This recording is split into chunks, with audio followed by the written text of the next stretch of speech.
പുരുഷന്മാർ ജാഗ്രത, യുവാക്കൾ പ്രത്യേകം ജാഗ്രത. ഏത് മുജാഹിദ് പള്ളിയുടെ മുന്നിലൂടെ പോകുമ്പോ വല്ല പെണ്ണോ അതിലേക്ക് ചാടി വീഴും കാത്തുള്ളി. അപ്പൊ ഒരു സ്വാഭാവിക സംശയം എന്താ, ബൈക്കിന്റെ പിന്നിലിരുന്നാൽ ബാലൻസ് ക്ലിയർ ആണെങ്കിൽ നമുക്കറിയാം, പുരുഷന്മാരായ നമുക്കാണ് ഈ സുഖാണ്, ഒരു കാലം അങ്ങോട്ടും ഒരു കാലം ഇങ്ങോട്ടും ഇട്ടിരുന്നാൽ സംഗതി ക്ലിയർ ആയി കിട്ടും അല്ലേ. അപ്പൊ സുഖമായിട്ട് ബാലൻസ്. പെണ്ണുങ്ങൾക്ക് അത്ര തന്നെ ഇരിക്കാൻ സുഖം കിട്ടൂലല്ലോ, നമ്മളെ മാതിരി പുരുഷന്മാരെ മാതിരി ഇരിക്കാൻ കഴിയില്ലല്ലോ. അപ്പോ അവരെന്ത് ചെയ്യേണ്ടി വരും, രണ്ടു കാലും മുന്നിൽ കിട്ടിട്ടാ ഓല് ഇരിക്കേണ്ടി വരിക. അങ്ങനെ ഇരിക്കുമ്പോ പിടുത്തം കിട്ടണമെങ്കിൽ മുന്നിലുള്ള ആളെ പിടിക്കേണ്ടി വരും അല്ലെ. നമുക്കറിയാം മുന്നിലുള്ള ആളാണെങ്കിൽ അവൻ അന്യ പുരുഷനാണ്, ആ പിടുത്തം വിരലെന്നെ എവിടെ നിങ്ങൾ ചിന്തിക്കും ചെയ്തോളി. ഏതാവട്ടെ അങ്ങനെയാണ് ബൈക്കിന്റെ പിന്നിലെ പിടുത്തം വരിക. അപ്പൊ സ്വാഭാവികമായും അത് തൊടേണ്ടി വരും അന്യ പുരുഷനെ. അപ്പൊ അതിന് മുജാഹിദ് മൗലവിയുടെ ഫത്വ നേരത്തെ തന്നെ അഡ്വാൻസ് ആയിട്ട് ഒരു ഫത്വ അങ്ങോട്ട് ഇട്ട് കൊടുക്കുകയാണ്. എന്താ എന്നാൽ സ്പർശനം ഒഴിവാക്കാൻ പരമാവധി ശ്രമിക്കേണ്ടതാണ്. പരമാവധി ശ്രമിക്കണം. പിന്നെ ബൈക്കല്ലേ, വല്ല കുണ്ടിലും കുഴിയിലോട് ചാടുമ്പോ അടക്കിയോടെ പിടിച്ചെന്നെ, അത് കാര്യാക്കണ്ട. എങ്ങനെയുണ്ട് മുജാഹിദിന്റെ ഫത്വ? എന്നിട്ട് കഴിഞ്ഞില്ല, ചോദിക്കണത് എന്താ, എന്നിട്ട് പറയുന്നൊരു നിബന്ധന ഉണ്ട്. മുജാഹിദാകുമ്പോ നമ്മള് എന്തെങ്കിലും പറയാൻ പറ്റൂലല്ലോ, ഉള്ളതൊക്കെ പറയണം. നിബന്ധന എന്താന്ന് വെച്ചാല്, സംഗതി ഇങ്ങനെയൊക്കെ ആണെങ്കിലും 24 മണിക്കൂറിന്റെ ഉള്ളിൽ പെണ്ണിനെ തിരിച്ചേൽപ്പിക്കേണ്ടതാകുന്നു. അതായത് ഒരു രാത്രിയും ഒരു പകലും ദീർഘമാവാത്ത യാത്ര നോക്കണം നിങ്ങൾ. അതിനെന്നെ 24 മണിക്കൂർ അറിയാം. ഒരു ചെറുപ്പക്കാരൻ ഒരു പെണ്ണിനെ കിട്ടിയ 24 മണിക്കൂർ വേണം. ഒപ്പല എവിടുന്ന പേരുള്ളത്? ഇവരെ മതം ഏതാ നമുക്ക് മനസ്സിലാകുന്നില്ല. സഹോദരന്മാരെ, ഞാൻ ഓരോന്ന് വിശദീകരിക്കാൻ എനിക്ക് സമയമില്ല, താല്പര്യമുണ്ട്, സമയമില്ല. നിങ്ങൾ നോക്ക്, പൂർവീകർ പഠിപ്പിച്ച ഇസ്ലാമിക ആശയങ്ങളെ ഓരോന്ന് വെട്ടിമുറിച്ചുകൊണ്ടിരിക്കുകയാണ്. നമ്മുടെ രാജ്യത്തെ മുജാഹിദ് പ്രസ്ഥാനത്തിന്റെ അവസ്ഥ അതാണ്. നമ്മൾ തർക്കമുള്ള വിഷയങ്ങൾ ഏതെടുത്തോളൂ, നിങ്ങൾ ഓരോന്ന് കുനൂത്തെടുത്തോളൂ, കൂട്ടപ്രാർത്ഥന എടുത്തോളൂ, അതുപോലെ മന്ത്രമെടുത്തോളൂ, ഉറുക്കെടുത്തോളൂ, ഏലസ് എടുത്തോളൂ, പിഞ്ഞാണം എഴുതി കുടിക്കൽ, ഞാൻ വിശദീകരിക്കുന്നില്ല. ഏതെടുത്ത് പരിശോധിച്ചാലും പൂർവീകരുടെ പാരമ്പര്യം ആ വിഷയത്തിൽ സുന്നികളോടുകൂടെയാണ്. പാരമ്പര്യം 13-14 നൂറ്റാണ്ടിന്റെ പാരമ്പര്യം നമുക്ക് കണ്ടെത്താൻ കഴിയും.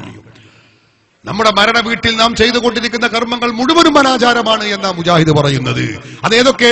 മരിച്ചിടത്ത് ഖുർആൻ ഓത്താവട്ടെ, അങ്ങനെ ദുആയാവട്ടെ, മയ്യത്ത് വെക്കുമ്പോഴുള്ള ദുആയാവട്ടെ, മയ്യത്ത് എടുക്കുമ്പോഴുള്ള ദുആയാവട്ടെ, അത് കഴിഞ്ഞ് മയ്യത്ത് കൊണ്ടുപോകുമ്പോൾ ദിക്ർ ചൊല്ലലാവട്ടെ, തൽഖീൻ ചൊല്ലലാവട്ടെ, അവിടുന്ന് ഖബറിന്റെ അരികിൽ ഖുർആൻ പാരായണമാവട്ടെ, ദുആയാവട്ടെ, അടിയന്തരമാവട്ടെ, 40 അല്ലെങ്കിൽ ആണ്ടാവട്ടെ, നാം ചെയ്തുകൊണ്ടിരിക്കുന്ന കർമ്മങ്ങൾ മുഴുവനും നരകത്തിലേക്ക് പോകുമെന്ന് മുജാഹിദ് പറയുന്നു. വിശദീകരിക്കാൻ സമയമില്ലാത്തത് കൊണ്ടാണ് നാം ഈ പറയുന്ന ഈ കാര്യങ്ങളുണ്ടല്ലോ, അത് മുഴുവനും പ്രമാണങ്ങളെ കൊണ്ട് സ്ഥിരപ്പെട്ടതാണ്. അടിയന്തരമാവട്ടെ, ആണ്ടാവട്ടെ, അല്ലെങ്കിൽ മരണപ്പെട്ട മയ്യത്തിന്റെ അരികിൽ ഖുർആൻ പാരായണം, ദിക്ർ ചൊല്ലൽ, എല്ലാ കാര്യങ്ങളും പ്രമാണമെടുത്തു പരതിയാൽ നമുക്ക് കാണാം സുന്നികളോട് കൂടെയാണ് അതിന്റെ പാരമ്പര്യം. എനിക്കിവിടെ വിശദീകരിക്കാൻ സമയമില്ല. ഇൻഷാ അല്ലാഹ് ഈ വിഷയങ്ങളിലൊക്കെ ചോദ്യമുണ്ടാവുകയാണെങ്കിൽ ഞാൻ മറുപടി പറയും ഇൻഷാ അല്ലാഹ്. ഞാൻ ആ ഭാഗം അധികം നീട്ടുന്നില്ല. ഞാൻ പറയുന്നത് തർക്കമുള്ള വിഷയങ്ങൾ എടുത്തോളൂ, മൗലിദാഘോഷവും മാലമൗലിദും എല്ലാ വിഷയങ്ങൾ എടുത്ത് പരിശോധിച്ചാലും സ്ഥിതി വിശേഷം ഇതാണ്. പൂർവീകർ പഠിപ്പിച്ച പാരമ്പര്യം അത് സുന്നത്ത് ജമാഅത്തിന്റെ കൂടെ, സുന്നികളോട് കൂടെയാണ്. കേരളത്തിലെ മുജാഹിദുകൾ പറയുന്നത് എന്താണ്? ഈ നിങ്ങൾ പറയുന്ന ഈ ഹോജാക്കളും പാരമ്പര്യം ഉണ്ടല്ലോ, അത് ഞങ്ങൾക്ക് വേണ്ട, ഞങ്ങൾക്ക് ഖുർആനും സുന്നത്തും, അതനുസരിച്ച് ഞങ്ങൾ ഇങ്ങനെ ഗവേഷണം ചെയ്യും എന്നാണ്. മുജാഹിദുകൾ ഗവേഷണം ചെയ്ത് കണ്ടുപിടിച്ച ഒരു കോലാണ് ഇപ്പൊ ഞാൻ പറഞ്ഞത്. അങ്ങനെ ഒരുപാട് രൂപങ്ങൾ അവരെ ഗവേഷണത്തിന്റെ ഇവിടെ പറയാനുണ്ട്. ഇൻഷാ അല്ലാഹ് നമുക്ക് സമയമുണ്ടെങ്കിൽ ഇടക്കിടക്ക് ഞാൻ കാണിച്ചു തരും. ഞാൻ എല്ലാം വളരെ നീട്ടുകയില്ല. ഈ കാര്യം നമ്മൾ മനസ്സിലാക്കണം. അതോടൊപ്പം എനിക്ക് പറയാനുള്ള മറ്റൊരു കാര്യം, സുന്നത്ത് ജമാഅത്ത് എന്ന് പറയുന്നത് ഇസ്ലാമിന്റെ യഥാർത്ഥ രൂപമാണെന്ന് ഞാൻ പറഞ്ഞല്ലോ. പൂർവീകരുടെ പാരമ്പര്യവും പൈതൃകവും അതിന്റെ കൂടെയാണ്, സുന്നികളോട് കൂടെയാണ്. മുജാഹിദ് പ്രസ്ഥാനം എന്ന് പറയുന്ന, വഹാബി പ്രസ്ഥാനം എന്ന, സലഫി പ്രസ്ഥാനം എന്ന, ഇസ്ലാഹി പ്രസ്ഥാനം എന്ന ഈ ഏടാകൂട കമ്പനി ഉണ്ടല്ലോ, ഇവർക്കുള്ള തകരാറുകൾ എന്താണ് നമ്മൾ മനസ്സിലാക്കണം. എന്തുകൊണ്ടാണ് മുജാഹിദ് പ്രസ്ഥാനത്തെ നാം വിമർശിക്കുന്നത്, നാം കുറ്റപ്പെടുത്തുന്നത്, അവരുടെ പ്രസ്ഥാനം ശരിയല്ല എന്ന് നാം പറയുന്നത്? നാം ചിന്തിക്കേണ്ടതാണ്. വിശദമായി പറയാനും അത് വിശദീകരിക്കാനും ഇവിടെ സമയമില്ലെങ്കിലും ചില കാര്യങ്ങൾ ഞാൻ നിങ്ങളുടെ ശ്രദ്ധയിൽ കേൾപ്പിക്കുകയാണ്, കാണിക്കുകയാണ്. മുജാഹിദ് പ്രസ്ഥാനം എന്ന് പറയുന്ന ഈ പ്രസ്ഥാനം, സഹോദരന്മാരെ, കേരളത്തിലുള്ള, ലോകത്തുള്ള വിശ്വാസി ലക്ഷങ്ങളെ മുഴുക്കയും മുശ്രിക്കും കാഫറുമാക്കി പ്രഖ്യാപിക്കുന്നവരാണ്. ഇതാണ് മുജാഹിദ് പ്രസ്ഥാനത്തിന്റെ ഏറ്റവും വലിയ തകരാർ. മുജാഹിദുകൾ പറയും. ഞാനിത് പറയുമ്പോ ഇപ്പോഴും മുജാഹിദ് ഇങ്ങനെ പല്ല് ഇറുമ്പിനുണ്ടാവും. നിങ്ങൾ ഇറുമ്പിട്ട് ഒരു കാര്യമില്ല. ഞാൻ പറയാനുള്ളത് മുഴുവൻ പറഞ്ഞിട്ട് തന്നെ പോകുള്ളൂ ഇൻഷാ അല്ലാഹ്. നിങ്ങൾ ചിന്തിച്ചോളൂ, ഞങ്ങൾ ആരെയും കാഫിറാക്കുന്നില്ല, ഞങ്ങൾ ആരെയും മുശ്രിക്കാക്കുന്നില്ല എന്ന് മുജാഹിദ് ഇങ്ങനെ സ്വസ്ഥായിട്ട് ഒറ്റയ്ക്കിരുന്ന് ഇങ്ങനെ പറയും. മുജാഹിദ് മൗലവിമാര് വേദി കിട്ടിയാൽ സുന്നികളുള്ള നാട്ടിൽ വെച്ച് പ്രസംഗിക്കുകയാണെങ്കിൽ അവിടെ വെച്ചും പറയും. എന്താ പറയുന്നത്? ഞങ്ങൾ ആരെയും കാഫിറാക്കുന്നില്ല, മുശ്രിക്കാക്കുന്നില്ല. മുജാഹിദ് നേതാവ് സക്കരിയ സലാഹി പറയുന്നത് ഞാൻ കേൾപ്പിച്ചു തരാം.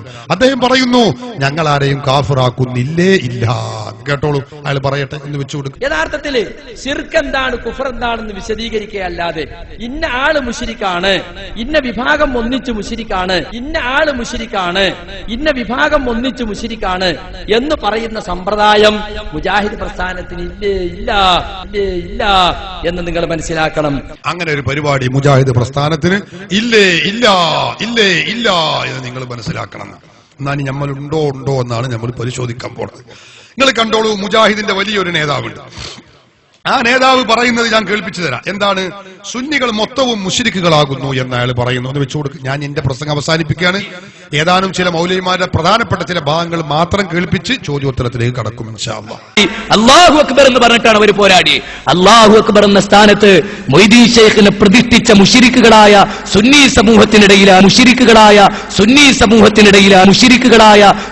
സമൂഹത്തിനിടയിലാണ് എനിക്ക് നിങ്ങൾക്കും തൗഹീദ് പറയാനുള്ളത്. കണ്ടോ, മുശ്രിക്കുകളായ സുന്നി സമൂഹം. അപ്പൊ സുന്നി സമൂഹം മുശ്രിക്കുകളാകുന്നു. മറ്റേ ആള് പറഞ്ഞതോ ഓല് മുശ്രിക്കാണ്, കാഫിറാണെന്ന പരിപാടി ഇല്ലേ ഇല്ല, ഇല്ലേ ഇല്ല. നോക്കിങ്ങള്, നോണ തുടങ്ങണുള്ളൂ, നോണ ഉദ്ഘാടനം ചെയ്തിട്ടുള്ളൂ. ഇപ്പൊ ഞാൻ മുജാഹിദിന്റെ നോണ ഞാൻ അങ്ങനെ കാണിച്ചു തരും. ഇനി നിങ്ങൾ നോക്ക്, ഇയാൾ തന്നെ പറയുന്നത് കേൾപ്പിച്ചു തരാം. എന്താണ് അദ്ദേഹം പറയുന്നു? ഷിർക്കിന്റെ ഗോഡൌണുകളാണ് രാജ്യത്ത്. ലോകത്ത് 2 രാഷ്ട്രങ്ങളുണ്ട്. ഒന്ന് പാകിസ്ഥാനാണ്, മറ്റൊന്ന് ഇറാനാണ്. അതൊക്കെ ഷിർക്കിന്റെ ഗോഡൌണുകളാണ്. ഷിർക്ക് മൊത്തമായും ചില്ലറയായും വിൽക്കുന്ന കേന്ദ്രങ്ങളാണ്. കേട്ടോളൂ, പറയട്ടെ. ലോകത്ത് 2 രാജ്യങ്ങൾ, ഷിർക്കിന് വേണ്ടി മാത്രം ജീവിക്കുന്ന 2 രാജ്യങ്ങൾ. ആ 2 രാജ്യങ്ങളിൽ ഒന്ന് ഇറാനാണ്, ഒന്ന് പാകിസ്ഥാനാണ്. ഷിർക്കിന്റെ കൂടാരങ്ങളെ, ഗോഡൌണുകളാണ് പാകിസ്ഥാനൊക്കെ ഷിർക്കിന്റെ. അടക്ക ജമാഅത്തെ ഇസ്ലാം ഉണ്ടത്രേ, സെലഫികളുണ്ടെന്നാ കേൾവി. എന്താ അവിടെ നടക്കുന്നത് അല്ലാഹു അലം. പക്ഷെ ഏതായിരുന്നാലും പാകിസ്ഥാനികളെ ഞാൻ ഒരുപാട് രാജ്യത്ത് വെച്ച് കണ്ടിട്ടുണ്ട്. പാകിസ്ഥാനികളിൽ ബഹുഭൂരിപക്ഷം ആളുകളും ഷിർക്കിന്റെ ആളുകളാണ്. വാക്യം ഷിർക്കിന്റെ വിഭാടനം, തൗഹീദിന്റെ പ്രയാണം. കേട്ടില്ല നിങ്ങൾ? അപ്പൊ ഷിർക്കിന്റെ ഗോഡൌണുകളാണ് അവിടൊക്കെ. ബഹുഭൂരിപക്ഷ ആളുകളും ഷിർക്ക് ചെയ്യുന്നവരാണ്, മുശ്രിക്കാകുന്നു. മറ്റേ ആള് പറഞ്ഞതോ ഷിർക്കാക്കുന്ന പരിപാടി ഞങ്ങൾക്ക് ഇല്ലേ ഇല്ല. മുജാഹിദ് പ്രസ്ഥാനം ചെയ്തുകൊണ്ടിരിക്കുന്ന തകരാറുകൾ എന്താണെന്നാണ് ഞാൻ പറയുന്നത്. കേട്ടോളൂ, ഇനി ഇയാൾ തന്നെ പറയുന്നു, സുന്നികളും ക്രിസ്ത്യാനികളും ഇസ്ലാമിന് കണക്കാണ്, രണ്ടും ഒരുപോലെയാണ്. പറയട്ടെ. വെച്ചുകൊടുക്കും. ക്രിസ്ത്യാനികളും സുന്നികളും ഇസ്ലാമിന് കണക്കാ 2 വന്നു. ക്രിസ്ത്യാനികളും സുന്നികളും ഇസ്ലാമിന് കണക്കാ 2 വന്നു. കണ്ടോ, ക്രിസ്ത്യാനികളും സുന്നികളും ഇസ്ലാമിന് കണക്കാണ്, രണ്ടും ഒന്നാകുന്നു. സുന്നികളായ നമ്മളെ ക്രിസ്ത്യാനികളെ പോലെയാകുന്നു. കേട്ടോളൂ നിങ്ങൾ. എന്തുകൊണ്ടാണ് മുജാഹിദ് പ്രസ്ഥാനം ശരിയല്ല എന്ന് നമ്മൾ പറയുന്നത് എന്ന് നിങ്ങൾ ചിന്തിക്കണം. കഴിഞ്ഞില്ല, ഇയാൾ തന്നെ പറയുന്നത് ഞാൻ കേൾപ്പിച്ചു തരാം. സുന്നികളായ നമ്മളൊക്കെ വിഗ്രഹ ആരാധകരാകുന്നു. മഅദല്ലാഹ്. വിഗ്രഹത്തിനെ, ബിംബത്തിന് ആരാധിക്കുന്നവരാണത്ര നമ്മളൊക്കെ. മമ്പുറത്തെ തങ്ങൾ ഒരു വിഗ്രഹമാകുന്നു. മഅദല്ലാഹ്. കേട്ടോളൂ, അയാൾ പറയട്ടെ. അപ്പൊ ഇവിടുത്തെ സുന്നികൾ ചെയ്യുന്നത് ഖബറാരാധനയല്ല, സാക്ഷാൽ വിഗ്രഹ ആരാധനയാണ്. മമ്പുറം തങ്ങൾ ഒരു വിഗ്രഹമാണ്, അദ്ദേഹത്തെയാണ് ആരാധിക്കുന്നത്. കേട്ടില്ല നിങ്ങൾ? അപ്പൊ മമ്പുറം തങ്ങൾ ഒരു വിഗ്രഹാണ്, സുന്നികൾ വിഗ്രഹ ആരാധകരുമാകുന്നു. ഇനി നിങ്ങൾ പറയണം, ഈ വർഗത്തെ കുറിച്ച് നമ്മൾ പ്രസംഗിക്കേണ്ടതുണ്ടോ ഇല്ലേ? ഇവരുടെ ആദർശം ശരിയല്ല എന്ന് പറയേണ്ട ബാധ്യത ഈമാനുള്ളവർക്ക് ഉണ്ടോ ഇല്ലേ എന്ന് കക്ഷി രാഷ്ട്രീയത്തിന് അതീതമായി ഭക്ഷണം കഴിക്കുന്നവരുണ്ടെങ്കിൽ ചിന്തിക്കണം. എന്തുകൊണ്ടാണ് ഞങ്ങൾ ഇത്ര ഈർഷ്യതയിൽ ഈ കാര്യങ്ങൾ പറയുന്നത് എന്ന് ബുദ്ധിയുള്ള ആളുകൾ ചിന്തിക്കണം. ഇതേതാണ് മതം സഹോദരന്മാരെ? ലോകത്തുള്ള ബഹുഭൂരിപക്ഷം വരുന്ന സുന്നികൾ, കേരള മുസ്ലിങ്ങളിലെ 90% വരുന്ന മുസ്ലിങ്ങൾ, ആ മുസ്ലിമീങ്ങൾ മൊത്തവും വിഗ്രഹ ആരാധകരാണെന്ന് ഉറുപ്പില്ലാതെ പറയുന്ന ഈ ഇരുകാലി വർഗത്തെ എന്തു ചെയ്യണമെന്ന് നിങ്ങൾ ചിന്തിച്ചോളൂ. ഞാൻ പറയുന്നില്ല. കഴിഞ്ഞില്ല, അയാൾ പറയുന്നത് കേട്ടോളൂ. അബൂജഹലിനേക്കാളും വലിയ മുശ്രിക്കുകളാണ് സുന്നി പണ്ഡിതന്മാർ. മഅദല്ലാഹ്. അബൂജഹലിനേക്കാളും വലിയ, അബൂജഹലെങ്ങാനും കേരളത്തിൽ വന്നാല് അയാൾ നേരെ പോവുക എവിടേക്കാ? മർക്കസിലേക്കാണ്. എന്നിട്ട് അവിടെ പോയിട്ട് ശൈഖുന AP ഉസ്താദിനെ കണ്ടിട്ട് സലാം പറഞ്ഞിട്ട് പറയും, ഞാൻ അബൂജഹൽ, ഞാൻ കരുതിയത് ഞാനാണ് വലിയ മുശ്രിക്ക് എന്നാ കരുതിയത്. ഇപ്പൊ ഇവിടെ വന്നപ്പോഴല്ലേ സംഗതി പിടുത്തം കിട്ടിയത്, ഞാനല്ല വലിയ മുശ്രിക്ക്, നിങ്ങൾ തന്നെയാണ് വലിയ മുശ്രിക്ക്, നിങ്ങളെ പണ്ഡിതന്മാരുമാണ് എന്ന് സാക്ഷാൽ അബൂജഹൽ പറയും. കേട്ടോളൂ അയാൾ പറയുന്നത്. എന്നെങ്ങാനും അബൂജഹൽ വന്നു എന്ന് വിചാരിക്കും ഇവിടെ കേരളത്തിൽ, നേരെ മർക്കസ് സക്കാഫത്ത് സുന്നിയിലേക്ക് കയറിച്ചല്ലോ.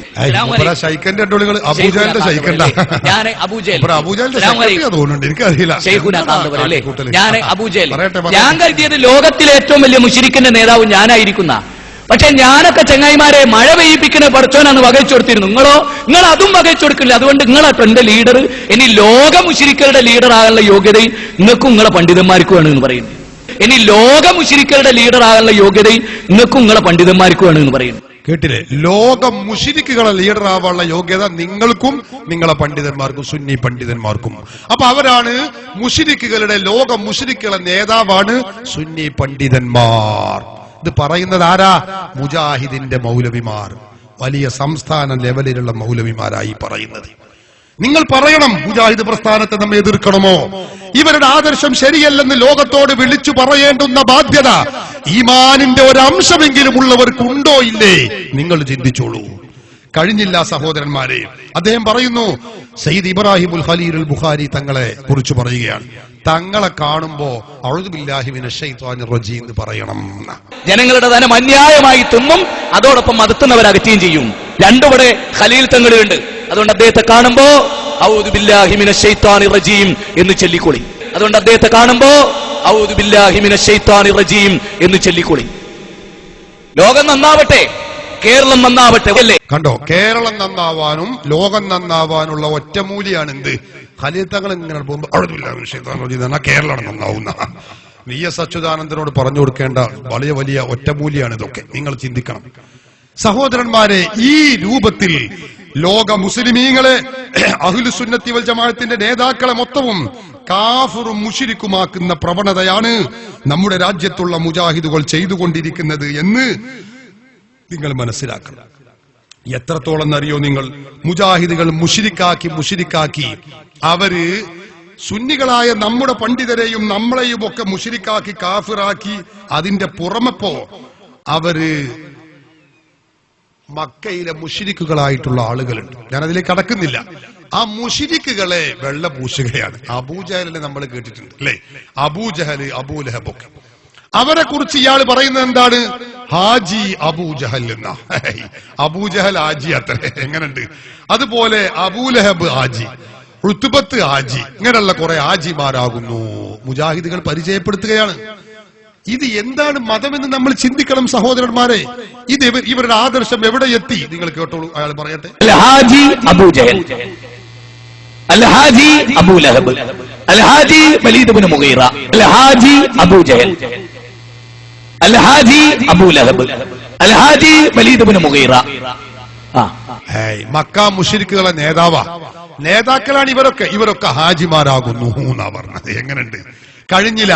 നിങ്ങൾക്കറിയോ, നമ്മളൊക്കെ മുശ്രിക്കും കാഫിറുമാക്കിയ മുജാഹിദുകൾ ഇപ്പൊ ചെയ്തുകൊണ്ടിരിക്കുന്നത് എന്താണെന്ന് വെച്ചാല് നിങ്ങൾ ഓർക്കണം. എന്താ? നമ്മുടെ നാട്ടിലുള്ള അമുസ്ലിങ്ങളായ ആളുകളുണ്ട്, കാഫിറുകളായ ആളുകൾ, അതായത് അവിശ്വാസികൾ. അവർക്കും അറിയാം അവർ മുസ്ലിങ്ങളല്ല. ഉദാഹരണം പറയാ, നമ്മുടെ നാട്ടിലെ ബാലൻ, രാമൻ, ജോസഫ്, ഇവരൊക്കെ അമുസ്ലിങ്ങളാണെന്ന് അവർക്കും അറിയാം, നമുക്കും അറിയാം. അതിൽ ആർക്കും സംശയമില്ല. എന്നാൽ നിങ്ങൾക്കറിയോ, മുജാഹിദ് മൗലവി പറയുന്നത് എന്താണെന്നറിയോ? ഇവരൊക്കെ മുസ്ലിങ്ങളാകുന്നു എന്നാണ്. നിങ്ങൾക്കറിയോ? രാമനും ബാലനും, രാമേട്ടനും ബാലേട്ടനും ഒക്കെ മുസ്ലിമാകുന്നു. പിന്നെ കാഫിർ ആരാ? കാഫിർ ഈ താടിയും തലപ്പാവുള്ളവനൊക്കെ കാഫിറുമാകുന്നു. ഞാൻ വെറുതെ പറയല്ല, മുജാഹിദ് മൗലവി പറയുന്നത് നിങ്ങൾ കേട്ടോളൂ. അയാളെ കൊണ്ട് ഞാൻ പറയിപ്പിച്ചുതരാം. പറയട്ടെ അയാൾ. കാഫിറൂൻ എന്ന ഖുർആനിലെ 109-ാമത്തെ അധ്യായത്തെ കുറിച്ച് ആലോചിച്ചിട്ടുണ്ടെങ്കിൽ കാഫിർ എന്ന് പറഞ്ഞ ആരാ? നമ്മൾ സാധാരണ മനസ്സിലാക്കുന്നത് മീമോ കാഫോ എന്ന് ചോദിക്കും. നമ്മൾ മീമോ കാഫോ, സത്യത്തിൽ ചോദിക്കുന്നവനായിരിക്കും കാഫ്, മറ്റോ മീമോ ആയിരിക്കും. ഇവിടെ ഹൈന്ദവ സഹോദരങ്ങളെ, ക്രിസ്ത്യാനികളൊക്കെയാണ് നമ്മൾ എന്താ പറയാ? കാഫ്, നമ്മൾ മീമ്. അങ്ങ് കേൾക്കണോ, ആരാ യഥാർത്ഥത്തിൽ മീമ്? കാഫ്. നമ്മളാണ് കാഫ്, അവരോ മീമ്. നമ്മളാണ് കാഫ്, അവരോ മീമ്. അതെന്താ അങ്ങനെ? ഇവിടെ കാഫിർ എന്നൊരാളെ പറയപ്പോഴറിയങ്ങള് അയാൾക്ക് സത്യപ്രബോധനം എത്തിയിട്ട് ആ പ്രബോധനത്തെ അയാൾ നിഷേധിക്കണം, അപ്പേ അയാൾ കാഫിറാവുള്ളൂ. ഇവിടുത്തെ ബാലേട്ടനോ രാമേട്ടനോ കാഫിറാവില്ല എന്ന്, ഇവിടുത്തെ ബാലേട്ടനോ രാമേട്ടനോ കാഫിറാവില്ല എന്ന്. അതെന്തുകൊണ്ട്? ഒരു പുതിയ വിവരമായിട്ട് നിങ്ങൾ മനസ്സിലാക്കണ്ട, അബദ്ധമായിട്ട് നിങ്ങൾ മനസ്സിലാക്കണ്ട, യാഥാർത്ഥ്യമാണ്. കണ്ടോളികൾ, ഇയാള് പറഞ്ഞു രാമനും ബാലനും ഒക്കെ കാഫിറല്ല എന്ന് പറഞ്ഞപ്പോ മുജാഹിദുകളോടാണെന്ന് പറഞ്ഞത്. അവരിങ്ങനെ തുറച്ചു നോക്കി, എന്താ ഇയാൾ ഈ പറയണത്? റബ്ബേ, രാമനും ബാലനൊന്നും മുസ്ലിം അല്ല, കാഫിറല്ല, മുസ്ലിം ആകുന്നു എന്ന് കാര്യം പറഞ്ഞപ്പോ ഇവർ തുറച്ചു നോക്കുകയാണ്. അപ്പൊ ഇയാള് പറയാ ഇതൊരു അബദ്ധമായിട്ട് നിങ്ങൾ മനസ്സിലാക്കണ്ട, ഇത് എന്റെയൊക്കെ തെറ്റുപറ്റിയതെന്ന് നിങ്ങൾ കരുതണ്ട, ഒരു പുതിയ വിവരമല്ല, ഞങ്ങളിപ്പോ മൗലൈമാര് യോഗം തീരുമാനിച്ചിട്ട് ഇത് പറയാൻ വേണ്ടി ഇന്നെ വിട്ടതാണെന്നുള്ളപ്പോൾ അയാൾ ഈ പറഞ്ഞതിന്റെ അർത്ഥം ഇത് അബദ്ധമൊന്നുമല്ല, യാഥാർത്ഥ്യമാണ് എന്നാ പറയുന്നത്. കേട്ടോളൂ, അയാളെന്ന് പറയട്ടെ. ആരെ കാഫിറാവുള്ളൂ എന്നറിയോ? സത്യദീൻ പ്രവാചകന്മാരെത്തിച്ചു കൊടുത്ത് അവരുടെ കാതുകളിൽ തൗഹീദ് എത്തിച്ചതിന് ശേഷം അവർ അതിനെ നിഷേധിക്കുമ്പോഴാണ് ഒരാൾ കാഫിറായി തീരുക. മനസ്സിലായോ? അല്ലല്ലാതെ ആരാധനക്കറിയില്ല എന്ന് ഖുർആനിന്റെ ആയത്ത് കൊണ്ട് ഓതി തെളിയിക്കുക. ഉസ്താദ് വരെ അല്ലല്ലാത്തോലെ ആരാധിക്കുക. എന്നാ മനസ്സിലാക്കണം, ഇതാണ് കാഫ്. ഏത്? ഇതാണ് കാഫ്. ഈ താടിയും തലപ്പാവുള്ള ആളാണ് കാഫ്. ഇതാണ് കാഫ്. ഈ താടിയും തലപ്പാവുള്ള ആളാണ് കാഫ്. ഇതാണ് കാഫ്. ഈ താടിയും തലപ്പാവുള്ള ആളാണ് കാഫ്. താടിയും തലപ്പാവുള്ള ആളുകളൊക്കെ കാഫിറുകള്. പിന്നെയോ ബാലനും രാമനും ഒക്കെ മുസ്ലിമുമാകുന്നു. എങ്ങനെയുണ്ട് മതം? മുജാഹിദിന്റെ തൗഹീദാണ് ഇപ്പൊ നമ്മൾ ഈ കേൾക്കുന്നത്. ഈ തൗഹീദ് സഹോദരന്മാരെ നിങ്ങൾ ചിന്തിക്കണം. ബാലനും രാമനും നമ്മുടെ നാട്ടിലുള്ള അവരൊക്കെ എന്താകുന്നു? മുസ്ലിമാകുന്നു. താടിയും തലപ്പാവും വെച്ച ഉസ്താദുമാർ, പണ്ഡിതന്മാർ, അവരൊക്കെ കാഫിറുകളുമാകുന്നു. എങ്ങനെയുണ്ട്? ഇത് അബദ്ധത്തിൽ പറഞ്ഞു പോയതല്ല. ഇനി മറ്റൊരു സ്ഥലത്ത് അയാൾ പറയുന്നത് കേട്ടോളൂ. അയാൾ പറയുന്നതാണ് യഥാർത്ഥ മുസ്ലിം ബാലനും രാമനുമാണ്. കേട്ടോളൂ, അയാൾ പറയട്ടെ. യഥാർത്ഥത്തിൽ ദൈവമേ രക്ഷിക്കണേ എന്ന് പറഞ്ഞ ബാലേട്ടനാണ് യഥാർത്ഥ മുസ്ലിം. മൊയ്തീൻ ശൈഖേ രക്ഷിക്കണേ എന്ന് പറഞ്ഞവനാണ് കാഫിർ. ദൈവമേ രക്ഷിക്കണേ എന്ന് പറഞ്ഞ ബാലേട്ടനാണ് യഥാർത്ഥ മുസ്ലിം. മൊയ്തീൻ ശൈഖേ രക്ഷിക്കണേ എന്ന് പറഞ്ഞവനാണ് കാഫിർ. കണ്ടോ? മുഹയ്യദ്ദീൻ ശൈഖേ രക്ഷിക്കണേ എന്ന് പറഞ്ഞ ആള് കാഫിറാണ്. അതേ അവസരത്തിൽ ഒരു ബാലൻ അദ്ദേഹം എന്തു ചെയ്തു? ഒരിക്കൽ ദൈവമേ രക്ഷിക്കണേ എന്ന് പറഞ്ഞു. അയാൾ ഇങ്ങനെ നടന്നു പോവുകയായിരുന്നു, കാല് വെച്ച് കുത്തി കല്ലില്, അപ്പൊ മുറിവായി. അപ്പൊ അയാൾ അറിയാതെ ദൈവമേ രക്ഷിക്കണേ എന്നാണ് പറഞ്ഞാൽ അയാൾ യഥാർത്ഥ മുസ്ലിമാണ്. എങ്ങനെയുണ്ട്? ഇതാ മുജാഹിദ് തൗഹീദ്. സഹോദരന്മാരെ, നിങ്ങളൊന്ന് ചിന്തിക്ക്. ഒരു 1ാം ക്ലാസ്സിൽ മദ്രസയിൽ പോകുന്ന കുട്ടികൾ ഇത് പറയൂ. ഇവരുടെ പ്രാമാണികമായ ഇവരുടെ വിവരം എത്രയുണ്ട് നിങ്ങൾ അളക്കണം. ഇവർ പറയുന്ന മതം ഏതാണ് നമുക്കറിയുന്നില്ല. നിങ്ങൾ ചിന്തിക്കണം സഹോദരന്മാരെ. ഇതാണ് ഞങ്ങൾ പറയുന്നത്. ഈ ആശയത്തിൽ ജീവിച്ച് മരിക്കണമെന്ന് ആരെങ്കിലും ആഗ്രഹിക്കുന്നുണ്ടോ? അവർക്ക് മുജാഹിദാവാം, ഒരു കുഴപ്പമില്ല. ഓന് മുജാഹിദാകാം, ജമാഅത്താകാം, ഖാദിയാനിയാകാം, എല്ലാം ആകാം. പക്ഷെ ഞങ്ങൾക്ക് പറയാനുള്ളത് ഇതൊക്കെയാണ് മുജാഹിദ് എന്ന് നിങ്ങൾ മനസ്സിലാക്കിയിട്ട് പിന്നെ നിങ്ങൾ മുജാഹിദാകുകയോ ഖാദിയാനിയാകുകയോ എന്താ ചൈക്കോളി. ഇത് പറയാനാണ് നമ്മുടെ പ്രവർത്തകർ ഇവിടെ സംഘടിപ്പിച്ചിട്ടുള്ളത്. സഹോദരന്മാരെ, ചിന്തിക്കണം. കഴിഞ്ഞില്ല. മുസ്ലിങ്ങളെ മൊത്തവും മുശ്രിക്കും കാഫിറുമാക്കുന്ന ഈ സമ്പ്രദായം നിങ്ങൾക്കറിയോ? മുജാഹിദ് മൗലവി പ്രസംഗിക്കുന്നത് ഞാൻ കേൾപ്പിച്ചു തരാം. സുന്നി മദ്രസയിലേക്ക് സുന്നി കുട്ടികൾ പഠിക്കുന്ന മദ്രസയിലേക്ക് നമ്മൾ കുട്ടികളെ പറഞ്ഞയക്കാൻ പാടില്ല. അങ്ങനെ സുന്നി ഉസ്താദുമാരുടെ അരികിലേക്ക് പല ആളുകളും ഉസ്താദുമാരുടെ അരികിലേക്ക് കുട്ടികളെ പറഞ്ഞയച്ചാൽ ആ കുട്ടികളുടെ കഴുത്ത് ഞെരണ്ടി അവരെ കൊല്ലലാണ് നിങ്ങൾക്ക് നല്ലത്. എങ്ങനെയുണ്ട്? സുന്നി മദ്രസയിലേക്ക് പോകുന്ന ചെറിയ പിഞ്ചു പൈതങ്ങളുടെ കഴുത്ത് ഞെരിച്ച് കൊല്ലണം. മൂസാ നബിയോടൊപ്പം ഖിളിർ നബിയെ പോയപ്പോ ഖിളിർ നബി ചെയ്ത ഒരു പരിപാടി ഉണ്ടല്ലോ, ഇതുപോലെ കഴുത്ത് ഞെരിച്ചു കൊല്ലണം. അതാണ് നിങ്ങൾ സമൂഹത്തോട് ചെയ്യുന്ന ഏറ്റവും വലിയ സേവനം, അതായിരിക്കും. കേട്ടോളൂ, ഞാൻ പറയുന്നില്ല, അയാൾ തന്നെ പറയട്ടെ. ഇത് ഏതാ മതം നിങ്ങൾ ചിന്തിക്കണം. വെച്ചുകൊടുക്ക്. ഒരു മുസ്ലിയാര് ഞാൻ പറഞ്ഞു, അയാൾ പഠിപ്പിക്കുന്ന മദ്രസിലെ കുട്ടികളെ കഴുത്തു ഞെരിച്ച് കൊന്നുകളയുക അയാൾ പഠിപ്പിക്കുന്നതിനേക്കാൾ നല്ലത് അതാണ്. കാരണം അയാൾ പഠിപ്പിച്ച് കുട്ടികൾ വളർന്നാൽ ഭൂലോകത്തിലെ 3rd റേറ്റ് ഗുണ്ടകളായി അദ്ദേഹത്തിന്റെ അനുയായികൾ മാറും. അതിനേക്കാൾ നല്ലത് ഖിളിർ നബി അലൈഹിസ്സലാം കഴുത്തുമുരുണ്ടി കൊന്ന പോലെ ഇവർ പഠിപ്പിക്കുന്ന വിദ്യാർത്ഥികളെ കഴുത്തു ഞെരിച്ച് കൊല്ലലായിരിക്കും ഒരുപക്ഷെ ലോകത്തോട് ചെയ്യുന്ന ഏറ്റവും വലിയ സേവനം. കാരണം അത്ര വൃത്തികെട്ട ഒരു സമൂഹമാണ് ഇവരുടെ പണ്ഡിത ലോകത്ത് ഇവർ അറിയപ്പെടുന്ന ആളുകൾ. കണ്ടോ, പണ്ഡിത ലോകത്ത് അറിയപ്പെടുന്ന ഈ ഉലമാക്കളൊക്കെ അത്ര വൃത്തികെട്ടവരാണ്. അതുകൊണ്ട് അവരുടെ അരികിലേക്ക് പഠിക്കാൻ പോകുന്ന സുന്നി കുട്ടികളുടെ കഴുത്ത് ഞെരിച്ചു കൊല്ലണം. ഇതേതാ തൗഹീദ്? നമുക്ക് തിരിയുന്നില്ല. നിങ്ങൾ ചിന്തിക്കണം, നമ്മുടെയൊക്കെ കുട്ടികളെ കഴുത്ത് ഞെരിച്ച് കൊല്ലണമെന്ന് ഉളുപ്പില്ലാതെ പറഞ്ഞ ഈ ഭീകരവാദിയെ ഈ രാജ്യത്തുള്ള രഹസ്യാന്വേഷണ വിഭാഗത്തിന്റെ ആളുകൾ അവർ ചെയ്യട്ടെ, അവർ തീരുമാനിക്കട്ടെ ഇയാളെ കൊണ്ട് എന്ത് ചെയ്യണമെന്ന്. ഞാൻ പറയുന്നത്, ഇവർ പറയുന്നത് ഇസ്ലാം ദീനാണോ? ഇതേതാണ് മതം നമുക്കറിയുന്നില്ല. സഹോദരന്മാരെ, ഇതാ ഞാൻ പറയുന്നത്, മുജാഹിദ് പ്രസ്ഥാനം ഇവിടെ ചെയ്തുകൊണ്ടിരിക്കുന്ന ഏറ്റവും വലിയ സേവനം എന്താ? മുസ്ലിമീങ്ങളെ മുശ്രിക്കും കാഫിറുമാക്കുന്നു എന്നതാണ്. മുജാഹിദ് സാധാരണ പറയാറുണ്ട്, കേരളത്തിൽ ഞങ്ങൾ വന്നതിന് ശേഷമാണ് ഇവിടെ നവോത്ഥാനം ഉണ്ടായത്, മാറ്റങ്ങൾ ഉണ്ടായത്, പുരോഗതികൾ ഉണ്ടായത്, റോഡുണ്ടായത്, പാലമുണ്ടായത്, എയർപോർട്ട് ഉണ്ടായത് എന്നൊക്കെ മുജാഹിദ് പറയാറുണ്ട്. കഴിഞ്ഞ ദിവസം ഒരു വലിയ മൗലവി പ്രസംഗിച്ചു. എന്താ പ്രസംഗിച്ചത് എന്നറിയോ? കേരളത്തിൽ മുജാഹിദ് പ്രസ്ഥാനം വന്നതിന് ശേഷമാണ് ഇവിടെയുള്ള സ്ത്രീകളും പുരുഷന്മാരും ഒക്കെ അടിവസ്ത്രം ധരിക്കാൻ തുടങ്ങിയത്. അടിവസ്ത്രം എന്ന് പറഞ്ഞാൽ ഷെഡിടാൻ തുടങ്ങിയത്. അപ്പൊ ഞാൻ പറഞ്ഞു, ആയിക്കോട്ടെ, മുജാഹിദ് കേരളത്തിൽ വന്നപ്പോഴേക്ക് ഇവിടെ ഷെഡിടാൻ നിർബന്ധിതരായെങ്കിൽ ഞങ്ങളിപ്പോ അതിൽ കുറ്റപ്പെടുത്തുന്നില്ല, അത് നിങ്ങളെ നേട്ടം തന്നെ ആയിക്കോട്ടെ. പക്ഷെ മുജാഹിദ് ചെയ്ത സേവനം അതൊന്നുമല്ല, മുസ്ലിമീങ്ങളെ മുശ്രിക്കും കാഫിറുമാക്കി എന്നതാണ്. മുജാഹിദുകൾ മൈക്ക് കെട്ടിയാ പറയും, ഞങ്ങൾ അവിടെ ചെയ്തു, ഇങ്ങനെ ചെയ്തു, ഞങ്ങൾ ചെയ്യാത്ത സേവനങ്ങളില്ല. ഒരു മൗലവി ആക്രോശിക്കുന്നത് ഞാൻ പറയുന്നില്ല, അയാളെ കൊണ്ട് ഞാൻ പറയിപ്പിച്ചു തരാം. അയാൾ പറയുന്നു, ഞങ്ങൾ കൈവെക്കാത്ത സ്ഥലങ്ങളില്ല, എല്ലായിടത്തും ഞങ്ങൾ കൈവച്ചിട്ടുണ്ട്. ആ കൈവച്ച സ്ഥലങ്ങൾ ഏതൊക്കെ? മൂപ്പരെന്നെ പറയട്ടെ, ഞാൻ പറയുന്നില്ല, വെച്ചുകൊടുക്കേ. മുജാഹിദ് പ്രസ്ഥാനത്തിന്റെ കുഴപ്പം, മുജാഹിദ് പ്രസ്ഥാനം ജനങ്ങളുടെ പൾസ് മനസ്സിലാക്കി പ്രവർത്തിച്ചു. മുജാഹിദ് പ്രസ്ഥാനം കൈവെക്കാത്ത എന്തൊരു നന്മയാണ് ഈ സമൂഹത്തിനുള്ളത്? കേരളത്തിലെ മുസ്ലിം സ്ത്രീകൾ അടിപ്പാവാട ധരിക്കാത്ത ഒരു കാലമുണ്ടായിരുന്നു. അറിയുമോ നിങ്ങൾക്ക്? അവർ കടിപ്പാവാട ധരിപ്പിച്ച പ്രസ്ഥാനമാണ് മുജാഹിദ് പ്രസ്ഥാനം. അറിയോ നിങ്ങൾക്ക്? ഓഹോ, അറിയും. നിങ്ങൾ കൈവച്ചത് ഇപ്പൊ ഞങ്ങൾക്ക് മനസ്സിലായി. ഞങ്ങൾ കൈവെക്കാത്ത സ്ഥലമില്ല എന്നാ പറഞ്ഞത്. ഒന്നുകൂടി വെച്ചുകൊടുത്തത്, ഞങ്ങൾ കൈവെക്കാത്ത സ്ഥലമില്ല. അത് കേട്ടോളി. കേരളത്തിലെ മുസ്ലിം സ്ത്രീകൾ അടിപ്പാവാട ധരിക്കാത്ത ഒരു കാലമുണ്ടായിരുന്നു. അറിയുമോ നിങ്ങൾക്ക്? അവർ കടിപ്പാവാട ധരിപ്പിച്ച പ്രസ്ഥാനമാണ് മുജാഹിദ് പ്രസ്ഥാനം. അറിയോ നിങ്ങൾക്ക്? അതോ, അപ്പോ ഒരു കൈവച്ച സ്ഥലമാണ് അവിടെ. അങ്ങനെയാണ് അത് അടുപ്പിച്ചത്. ഇത് അവരുടെ പുരോഗതി. ഇന്നാ ഇവരുടെ പുരോഗതി അതൊന്നുമല്ല. ഇവർ ചെയ്ത നേട്ടം അതല്ല, മുസ്ലിങ്ങൾ കാഫിറുകളും മുശ്രിക്കുകളുമാക്കി എന്നതാണ്. നിങ്ങൾ നോക്ക്, ഇയാൾ പറയുന്നത് ഞാൻ കേൾപ്പിച്ചു തരാം. ഒരു സ്ഥലത്ത് മുജാഹിദ് മൗലവി വന്ന് പ്രസംഗിക്കുകയാണെങ്കിൽ അവിടെ എല്ലാവരും കൂടി ഉസ്താദിനെ കല്ലെറിയും. മുജാഹിദ് മൗലവിയെ കല്ലെറിയും. ഇയാൾ പറയാണ്, ഞാൻ ഉള്ളത് പറയല്ല, അയാൾ പറഞ്ഞത് പറയാണ്. അതേ അവസരത്തിൽ പേരോട് വന്ന് പ്രസംഗിച്ചാൽ അയാളെ ജനങ്ങൾ തോളിലേറ്റി അങ്ങനെ കൊണ്ടുപോകും. അവരൊക്കെ കാഫിറുകളാകുന്നു. കേട്ടോളൂ, ആള് പറയട്ടെ. ഒരു മുജാഹിദ് പ്രവർത്തകൻ വന്നിട്ട് അള്ളാനെ മാത്രം വിളിച്ചു പ്രാർത്ഥിക്കാൻ പ്രസംഗിച്ച പോലെ കല്ലെറിയും. പേരോട് വന്ന് പ്രസംഗിച്ചാലോ ഉസ്താദിനെ തോളിലിങ്ങനെ ഏറ്റിട്ട് ഇങ്ങനെ കൊണ്ടുപോകും. അള്ള പറയാ, ഒരു പരലോകത്തിൽ വിശ്വാസമില്ലാത്ത കാഫിറുകളാണ്. അതല്ലേ, അപ്പോഴൊക്കെ അള്ള പറഞ്ഞു കഴിഞ്ഞു. അതാണ്, പേരോടിന്റെ തോളിലേറ്റി കൊണ്ടുപോകുമ്പോഴേക്ക് അള്ള പറഞ്ഞു പോലെ കാഫിറുകളാകുന്നു. എന്ത് പറഞ്ഞിട്ടും കാര്യമില്ല. ഇതാ മുജാഹിദ് പ്രസ്ഥാനം.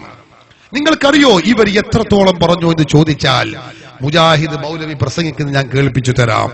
നിങ്ങൾ നിരീശ്വരവാദിയായാലും, നിരീശ്വരവാദി പറഞ്ഞാൽ അള്ളാഹു ഇല്ല എന്ന് പറയുന്ന വർഗം, ആ വിഭാഗത്തിൽ പെട്ടുപോയാലും ശരി, നിങ്ങളാരും സുന്നിയാകരുത്. നിങ്ങൾ നിരീശ്വരവാദിയായാലും ഏതാകരുത്? സുന്നിയാകരുത്. കാരണം നിരീശ്വരവാദിയായാൽ അള്ളാഹു ഇല്ല എന്ന് പറയുന്ന വിഭാഗത്തിൽ പെട്ടുപോയ ഒരു കുറ്റമുള്ള ഉത്തരം കിട്ടുക, മൂപ്പരെ വിശ്വാസ. പിന്നെ സുന്നിയായ 2 കുറ്റം കിട്ടും. കേട്ടോളൂ, അയാൾ തന്നെ പറയുന്നത് കേട്ടോളൂ നിങ്ങൾ. അള്ളാഹുൽ ഭൂമിയിൽ ചെയ്യുന്ന ഏറ്റവും വലിയ കരുണ സുന്നിയാകാതിരിക്കുക എന്നുള്ളതാണ്. ഒരു മനുഷ്യനോട് അല്ല കാണിക്കുന്ന ഏറ്റവും വലിയ കാരുണ്യം APK സുന്നിയാകാതിരിക്കുക എന്നുള്ളതാണ്. അങ്ങനെ ഒരാളാകുന്നില്ലെങ്കിൽ ഒന്ന് നിരീശ്വരവാദിയായ പോലും സാധ്യതയുണ്ട്. കാരണം പിന്നെ തൗഹീദ് സ്വീകരിച്ചോ വേറോട്ടും പോകില്ല. പക്ഷെ സുന്നിയാകാതിരിക്കുക. അപ്പൊ കണ്ടോ, APK സുന്നി എല്ലാ 2 ഗ്രൂപ്പും പെട്ടു. ഞാൻ ഗ്രൂപ്പിന്റെ പേരിൽ ആരും മാറിക്കൊന്നും വേണ്ട. അങ്ങനെ ആരെങ്കിലും ഉണ്ടെങ്കിൽ ഓരുടെ അടുത്തേക്ക് വന്നോളി, ഇനി ദൂരെ നിൽക്കൊന്നും വേണ്ട. എല്ലാ സുന്നികളും ഇവർക്ക് കണക്കാ. എല്ലാവരും കാഫിറാണ്, മുശ്രിക്കാണ്. ആരും അതിലേറെ നല്ലത് നിരീശ്വരവാദിയാകലാകുന്നു എന്നാ മുജാഹിദ് മൗലവി പറഞ്ഞത്. പിന്നെ നമ്മൾ എന്തിനാ APK എന്ന് പറഞ്ഞ് മാറി നിൽക്കേണ്ട ഒരു കാര്യമില്ല. ഈ വിഷയത്തിൽ വഹാബീസത്തിന്റെ അടിക്കല്ല് അടിച്ചു പൊളിച്ച് നിരപ്പാക്കേണ്ടുന്ന അവസ്ഥയിലാണ് നമ്മളുള്ളത്. നിങ്ങൾ മനസ്സിലാക്കണം. പറയട്ടെ അയാൾ. അങ്ങനെ ഒരാളാകുന്നില്ലെങ്കിൽ ഒന്ന് നിരീശ്വരവാദിയായ പോലും സാധ്യതയുണ്ട്. കാരണം പിന്നെ തൗഹീദ് സ്വീകരിച്ചോ വേറോട്ടും പോകില്ല. പക്ഷെ സുന്നിയാകാതിരിക്കുക. കാരണം നിരീശ്വരവാദിയായ കാഫിറിന്റെ ശിക്ഷയുള്ളൂ, മുശ്രിക്കിന്റെ ശിക്ഷയല്ല. മുശ്രിക്കിന്റെയും കാഫിറിന്റെയും കൂടെ ശിക്ഷ ഒരേ സമയം അനുഭവിക്കുക സുന്നിയായാൽ. കണ്ടോളികൾ, രണ്ടും കൂടി അനുഭവിക്കാനുള്ള ഗുണമാണ് സുന്നി ആയാൽ കിട്ടുക. മുശ്രിക്കിന്റെയും കാഫിറിന്റെയും കൂടി ശിക്ഷയാണ് സുന്നി ആയാൽ കിട്ടുക. നിരീശ്വരവാദിയായാൽ അത്ര കിട്ടൂല. അതുകൊണ്ട് നിങ്ങൾ നിരീശ്വരവാദി ആയിക്കോളി, അതിന് സാധ്യത ഉണ്ട്. പക്ഷേ എന്താകാൻ പറ്റൂല, സുന്നിയാവാൻ പറ്റൂല. ഇതാ മുജാഹിദ് മതം. ഈ മതത്തിൽ വിശ്വസിക്കണമെന്ന് ആഗ്രഹമുള്ളവരുണ്ടോ? അവർക്ക് മുജാഹിദാവാം, ഖാദിയാനിയാവാം, അവർക്ക് അങ്ങനെ ജീവിച്ച് ചരമഗീതം എഴുതപ്പെടാൻ ഒരു കുഴപ്പമില്ല. ഇതാണ് മുജാഹിദ് പ്രസ്ഥാനം, നിങ്ങൾ മനസ്സിലാക്കണം. പക്ഷെ അങ്ങനെയൊക്കെ ആണെങ്കിലും ഇത് പറഞ്ഞ ഈ മനുഷ്യനെ കൊണ്ട് അല്ലാഹു തആല തന്നെ പറയിപ്പിച്ചു. എന്ത്? നബി സല്ലല്ലാഹു അലൈഹി വസല്ലമ തങ്ങള് സുന്നിയായിരുന്നു. എങ്ങനെയുണ്ട്? നബി തങ്ങൾ സുന്നിയായിരുന്നു. കേട്ടോളൂ, അയാളെന്നെ പറയട്ടെ. സത്യത്തിൽ നിങ്ങൾ ആലോചിച്ച് നോക്ക്, നബി സല്ലല്ലാഹു അലൈഹി വസല്ലം ഒരു വഹാബിയ അല്ലല്ലോ, അല്ലേ? അല്ലല്ലോ. നബി സല്ലല്ലാഹു അലൈഹി വസല്ലം ഒരു സുന്നിയായിരുന്നു. നബി സല്ലല്ലാഹു അലൈഹി വസല്ലം ഒരു വഹാബിയ അല്ലല്ലോ, അല്ലേ? അല്ലല്ലോ. നബി സല്ലല്ലാഹു അലൈഹി വസല്ലം ഒരു സുന്നിയായിരുന്നു. അല്ലല്ലോ. നബി സല്ലല്ലാഹു അലൈഹി വസല്ലം ഒരു സുന്നിയായിരുന്നു. ഞാൻ അഭിപ്രായക്കാരനാണ്. ഞങ്ങൾ എല്ലാവരും അഭിപ്രായക്കാരാണ്. അതുകൊണ്ടല്ലേ ഞങ്ങളൊക്കെ സുന്നിയായത്. സഹോദരന്മാരെ, ഇതാണ് അഹ്ലു സുന്നത്തി വൽ ജമാഅത്തിന്റെ കറാമത്ത്. ഇവരെ കൊണ്ട് തന്നെ അള്ളാഹു അത് പറയിപ്പിക്കും. ലോക മുസ്ലിമീങ്ങളെ മുശ്രിക്കും കാഫിറുമാക്കുന്ന പരിപാടി. നിങ്ങൾക്കറിയോ മുജാഹിദ് എത്രത്തോളം സുന്നി ആശയത്തെ പരിഹസിക്കുന്നു? നിങ്ങൾക്കറിയോ നമ്മൾ സുന്നി ആവരുത് എന്ന് പറഞ്ഞ ഈ മൗലവി പറയുന്നത് ഞാൻ കേൾപ്പിച്ചു തരാം. എന്താണെന്ന് അറിയോ? അയാൾ പറയുകയാണ്, ഒരു സ്ഥലത്ത് നിങ്ങൾ കൂട്ടുപ്രാർത്ഥന നടത്തുകയാണെങ്കിൽ, അല്ലെങ്കിൽ ഖുനൂത്ത് സുബ്ഹിക്ക് നിർവഹിക്കുകയാണെങ്കിൽ, ആ ഖുനൂത്തും കൂട്ടുപ്രാർത്ഥനയും നടത്തുന്നതിലേറെ പിശാചിന് ഇഷ്ടപ്പെട്ടത്, വ്യഭിചാരം നടത്തുന്നതിലേറെ പിശാചിന് ഇഷ്ടപ്പെട്ടത് ഖുനൂത്തും കൂട്ടുപ്രാർത്ഥനയൊക്കെ നടത്തലാകുന്നു. അതായത് നിങ്ങൾ ഈ കൂട്ടുപ്രാർത്ഥന നടത്തുന്നതിലേറെ നല്ലതേതാ? വ്യഭിചരിക്കലാണ്. എന്നാലും വേണ്ടില്ല, കൂട്ടുപ്രാർത്ഥന നടത്തരുതേ. മുജാഹിദ് മതാണിത്. കേട്ടോളൂ, അയാളെ തന്നെ പറയുന്നത് എന്റെ വകയല്ല, അയാൾ പറയട്ടെ. ഒരു തിന്മ ഒരാൾ വ്യഭിചരിക്കുന്നതിനേക്കാൾ, ഒരാൾ മദ്യപിക്കുന്നതിനേക്കാൾ, ഒരാൾ പലിശ കൊടുക്കുന്നതിനേക്കാൾ, ഒരാള് ഈ നിലക്ക് അധർമ്മം പ്രവർത്തിക്കുന്നതിനേക്കാൾ, അളവിലും ദുഃഖത്തിലും കൃത്രിമം പ്രവർത്തിക്കുന്നതിനേക്കാൾ പിശാചിന് ഏറ്റവും ഇഷ്ടം നമസ്കാരത്തിന് ശേഷമുള്ള കൂട്ടുപ്രാർത്ഥനയാകുന്ന ബിദ്അത്ത്, സുബഹിക്ക് ശേഷമുള്ള ഖുനൂത്താകുന്ന ബിദ്അത്ത്, നമസ്കാരത്തിന് ശേഷമുള്ള കൂട്ടുപ്രാർത്ഥനയാകുന്ന ബിദ്അത്ത്. സുബഹിക്ക് ശേഷമുള്ള ഖുനൂത്ത് നോക്കിക്കള്.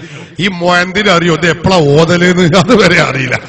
നിങ്ങൾ ചിന്തിച്ചു നോക്കിയാൽ ഒന്നുകൂടി വെച്ചുകൊടുത്ത സുബഹിക്ക് ശേഷമുള്ള ഖുനൂത്ത് എന്താ? സുബഹിക്ക് ശേഷമുള്ള ഖുനൂത്താകുന്ന ബിദ്അത്ത്, നമസ്കാരത്തിന് ശേഷമുള്ള കൂട്ടുപ്രാർത്ഥനയാകുന്ന ബിദ്അത്ത്, സുബഹിക്ക് ശേഷമുള്ള ഖുനൂത്താകുന്ന ബിദ്അത്ത്. ഒരാൾ വ്യഭിചരിക്കുന്നതിനേക്കാൾ വലിയ തിന്മ. സുബ്ഹാനല്ലാഹ്, ഇത് പറഞ്ഞവൻ KNM-ന്റെ പ്രസിഡന്റ് അല്ല, സെക്രട്ടറി അല്ല. സമൂഹമേ, നിങ്ങൾക്ക് എന്തുകൊണ്ട് മനസ്സിലാകുന്നില്ല?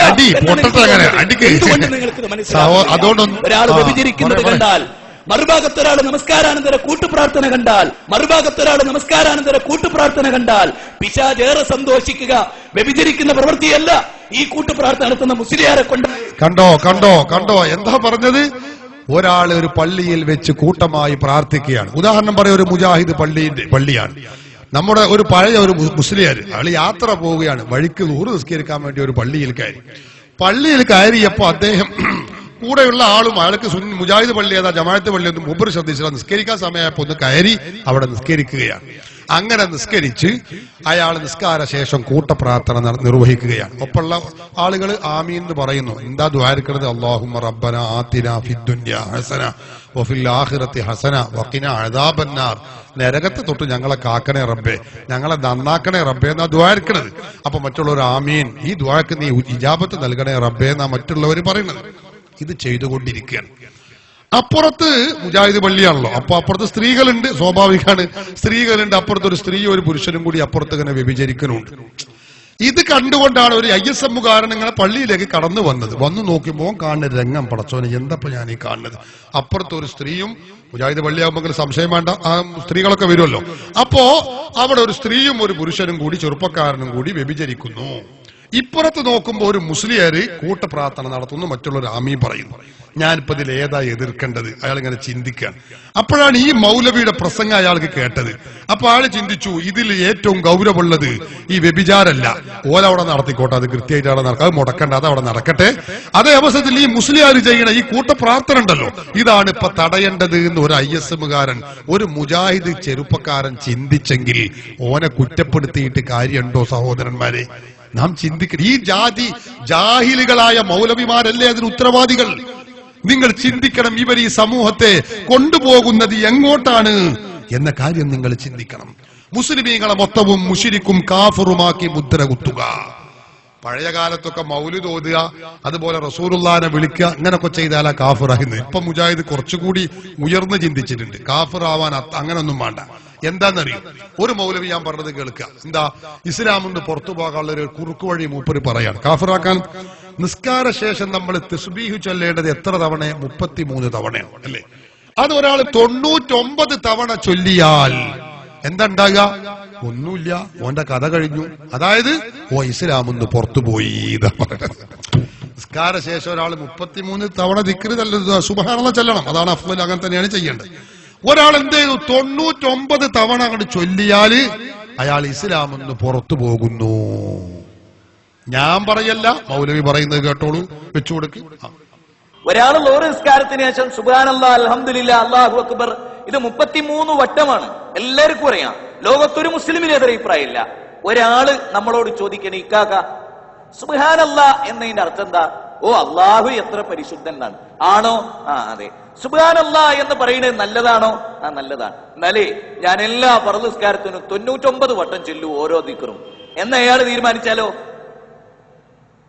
തീരുമാനിച്ചാലോ അവസ്ഥ കഥ കഴിഞ്ഞു. അയാളെ കഥ കഴിഞ്ഞു. ഞാൻ കഥ കഴിക്കുന്നല്ല, അയാളെ കഥ കഴിഞ്ഞു. ഇസ്ലാമെന്ന് പുറത്തുപോയി. 99 തവണ ചെല്ലിയാൽ ആള് കഥ കഴിഞ്ഞ് ഇസ്ലാമെന്ന് പുറത്തുപോയി. ഇതേതാ മതം എന്ന് നമുക്കറിയണില്ല. നിങ്ങൾ ചിന്തിച്ചു നോക്ക്. കാഫിറാകാൻ ആകപ്പോ അത്രേ പണിയുള്ളൂ. ഏത് ഖുർആനിലാണ് ഇതുള്ളത് നമുക്കറിയില്ല, ഏത് ഹദീസിലാണുള്ളത്. നമ്മളെ ഇമാമുകളെ കിതാബൊക്കെ പാള കിതാബാണ്, തോട്ടിക്കറിയണമെന്ന് പറഞ്ഞ മൗലവിമാര് ഖുർആനിലെ 6000 ചില്ലാനം വരുന്ന ആയത്തുകളിൽ ഏതായത്തിലാണ് ഇത് പറഞ്ഞിട്ടുള്ളത് എന്ന് മനസ്സിലാക്കണം. എന്തൊരു കഷ്ടാണ്. വേറൊരു മൗലവി പറയുന്നത് ഞാൻ കേൾവിച്ച മൂപ്പര് പറഞ്ഞ ഇസ്ലാമെന്ന് പുറത്തു പോകും. അതിനെന്താ പരിപാടി അറിയോ? ഇതൊന്നുമല്ല. പിന്നെ ആള് മൊട്ടയടിച്ചാൽ ആള് കാഫിറാകുന്ന മൂപ്പര് പറഞ്ഞത്. മൊട്ടയടിച്ചാൽ ആള് കാഫിറാണ്, ഇസ്ലാമെന്ന് പുറത്തു പോകും. എങ്ങനെയുണ്ട്? നിങ്ങൾ ചിന്തിക്കണം സഹോദരന്മാരെ. ഇസ്ലാം പറയുന്നത് എന്താ നമുക്കറിയാലോ. നമുക്കൊരു കുഞ്ഞ് ജനിച്ച് 7 ദിവസം പിന്നിട്ട് കഴിഞ്ഞാൽ എന്താ ചെയ്യേണ്ടത്? തല മൊട്ടയടിക്കണം. അത് സുന്നത്താണ് എന്നാ ഇസ്ലാം പറയണത്. ഇവര് പറയാ തല മുണ്ടനം ചെയ്ത ആള് കാഫിറാകുന്നു. എങ്ങനെയുണ്ട്? നമ്മുടെ നാട്ടിൽ ബാർബർ തൊഴിലാളികൾ എത്രയുണ്ട്? അവരൊക്കെ ഇസ്ലാമെന്ന് കാഫിറാകണ ഈ കുഫ്രിയത്ത് ചെയ്യുന്നവരാണോ? എന്താണ് ഇവർ ഈ പറയുന്നത്? അത് അഹ്ലി കിതാബികളെ ജൂതന്മാരെ നസാറാക്കളെ പരിപാടിയാകുന്നു. കേട്ടോളൂ, അയാളെന്നെ പറയട്ടെ. അല്ല, പ്രസംഗം ഞാൻ കേൾപ്പിക്കും. മുജാഹിദിന്റെ ഖുർആൻ ലേണിംഗ് കോഴ്സിന്റെ ഡയറക്ടർ അബ്ദുൽ ലത്തീഫ് മൗലവി എന്ന് പറയുന്ന മൗലവിയാണ് പ്രസംഗിക്കുന്നത്. അയാൾ പറയുന്നത് നിങ്ങൾ ശരിക്കും ശ്രദ്ധിക്കണം. അയാൾ പറയുന്നത് മൊട്ടയടിച്ചാൽ ആള് കാഫിറാകുന്ന. അപ്പൊ ഞാൻ സ്ക്രീനിൽ ശരിക്കും ശ്രദ്ധിക്കണം. ചില മൗലവിമാരെ ഞാൻ കാണിക്കും. ഈ പറഞ്ഞ മൗലവിമാര് തെളിഞ്ഞവിടെ വരുന്നുണ്ടാവും. അതും നിങ്ങൾ കണ്ടോളി, വെച്ചുകൊടുക്ക്. തല മൊട്ടടിക്കൽ കുഫ്രിയത്താ. അത് അഹ്ലി കിതാബിയുടെ സ്വഭാവമാണ് നബി പറഞ്ഞത്. തല മൊട്ടടിക്കൽ കുഫ്രിയത്താ. അത് അഹ്ലി കിതാബിയുടെ സ്വഭാവമാണ് നബി പറഞ്ഞത്. കണ്ടോ? കുഫ്രിയത്താന്ന് പറയാൻ. എന്നിട്ട് മറ്റേ നമ്മൾ ഇതുവരെയും പറഞ്ഞ ബാലുശ്ശേരി മൗലവി ഉണ്ടല്ലോ, മൂപ്പരാണ്. കണ്ടോ നിങ്ങൾ? ഗൾഫ് പോയപ്പോ തല മൊട്ട അടിച്ച് നല്ല സൂപ്പിക്കുട്ടിയായി തൊപ്പിയൊക്കെ ഇട്ട് ഇങ്ങനെ താടി കിട തെറിച്ച് വീഴാതിരിക്കുമാറാവട്ടെ. കണ്ടോ? വേറെ 2 മുട്ടകൾ കണ്ടോ? അതാരാ? അത് മുജാഹിദിന്റെ വലിയ നേതാവ് ഖുർആൻ പരിഭാഷകൻ മുഹമ്മദ് അമാനി മൗലവി, അതുപോലെ PK മൂസ മൗലവി പുളിക്കൽ. 2 മുട്ടകളാണ് ആ കാണുന്നത്. സയാമീസ് ഇരട്ടകളെ പോലെ 2 മുട്ടകൾ തമ്മിൽ കൂട്ടിമുട്ടിയ രംഗമാണ് നമ്മൾ കാണുന്നത്. സംഗതി എന്താ? ഇയാള് പറയുന്നു നമ്മളെ നേതാക്കളൊക്കെ നേതാക്കൾ തന്നെ, പക്ഷെ ആള് കാഫിറാണ്, കുഫ്രിയത്താണ്. കാരണം മൊട്ടയടിക്കൽ കുഫ്രിയത്താണ്. ഞാൻ പറയണ്ട, മൂപ്പര് പറയട്ടെ. തല മൊട്ടടിക്കൽ കുഫ്രിയത്താ. കണ്ടോ? അത് അഹ്ലി കിതാബിയുടെ സ്വഭാവമാണ് നബി പറഞ്ഞത്. പറഞ്ഞു കൊടുക്ക്. കാഫിറാണ് എന്നാ പറഞ്ഞത്. നോക്കിക്കൾ, ഇതാ മുജാഹിദ് പ്രസ്ഥാനം. ഞാൻ അങ്ങനെ നേരം വെളുക്കോളം പറയാനും പറയുന്നുണ്ട്. പക്ഷേ നമുക്ക് അധികം അനുമതി ഉണ്ടാവില്ലല്ലോ, അതുകൊണ്ട് ഞാൻ നിർത്തുകയാണ്. സഹോദരന്മാരെ, ഇങ്ങനെ മുസ്ലിമീങ്ങളെ കാഫിറും മുശ്രിക്കുമാക്കുന്ന പരിപാടി നാം ചിന്തിക്കേണ്ടത്. എന്തുകൊണ്ടാണ് നമ്മൾ മുശ്രിക്കും കാഫിറുമാകുന്നത് എന്നറിയോ?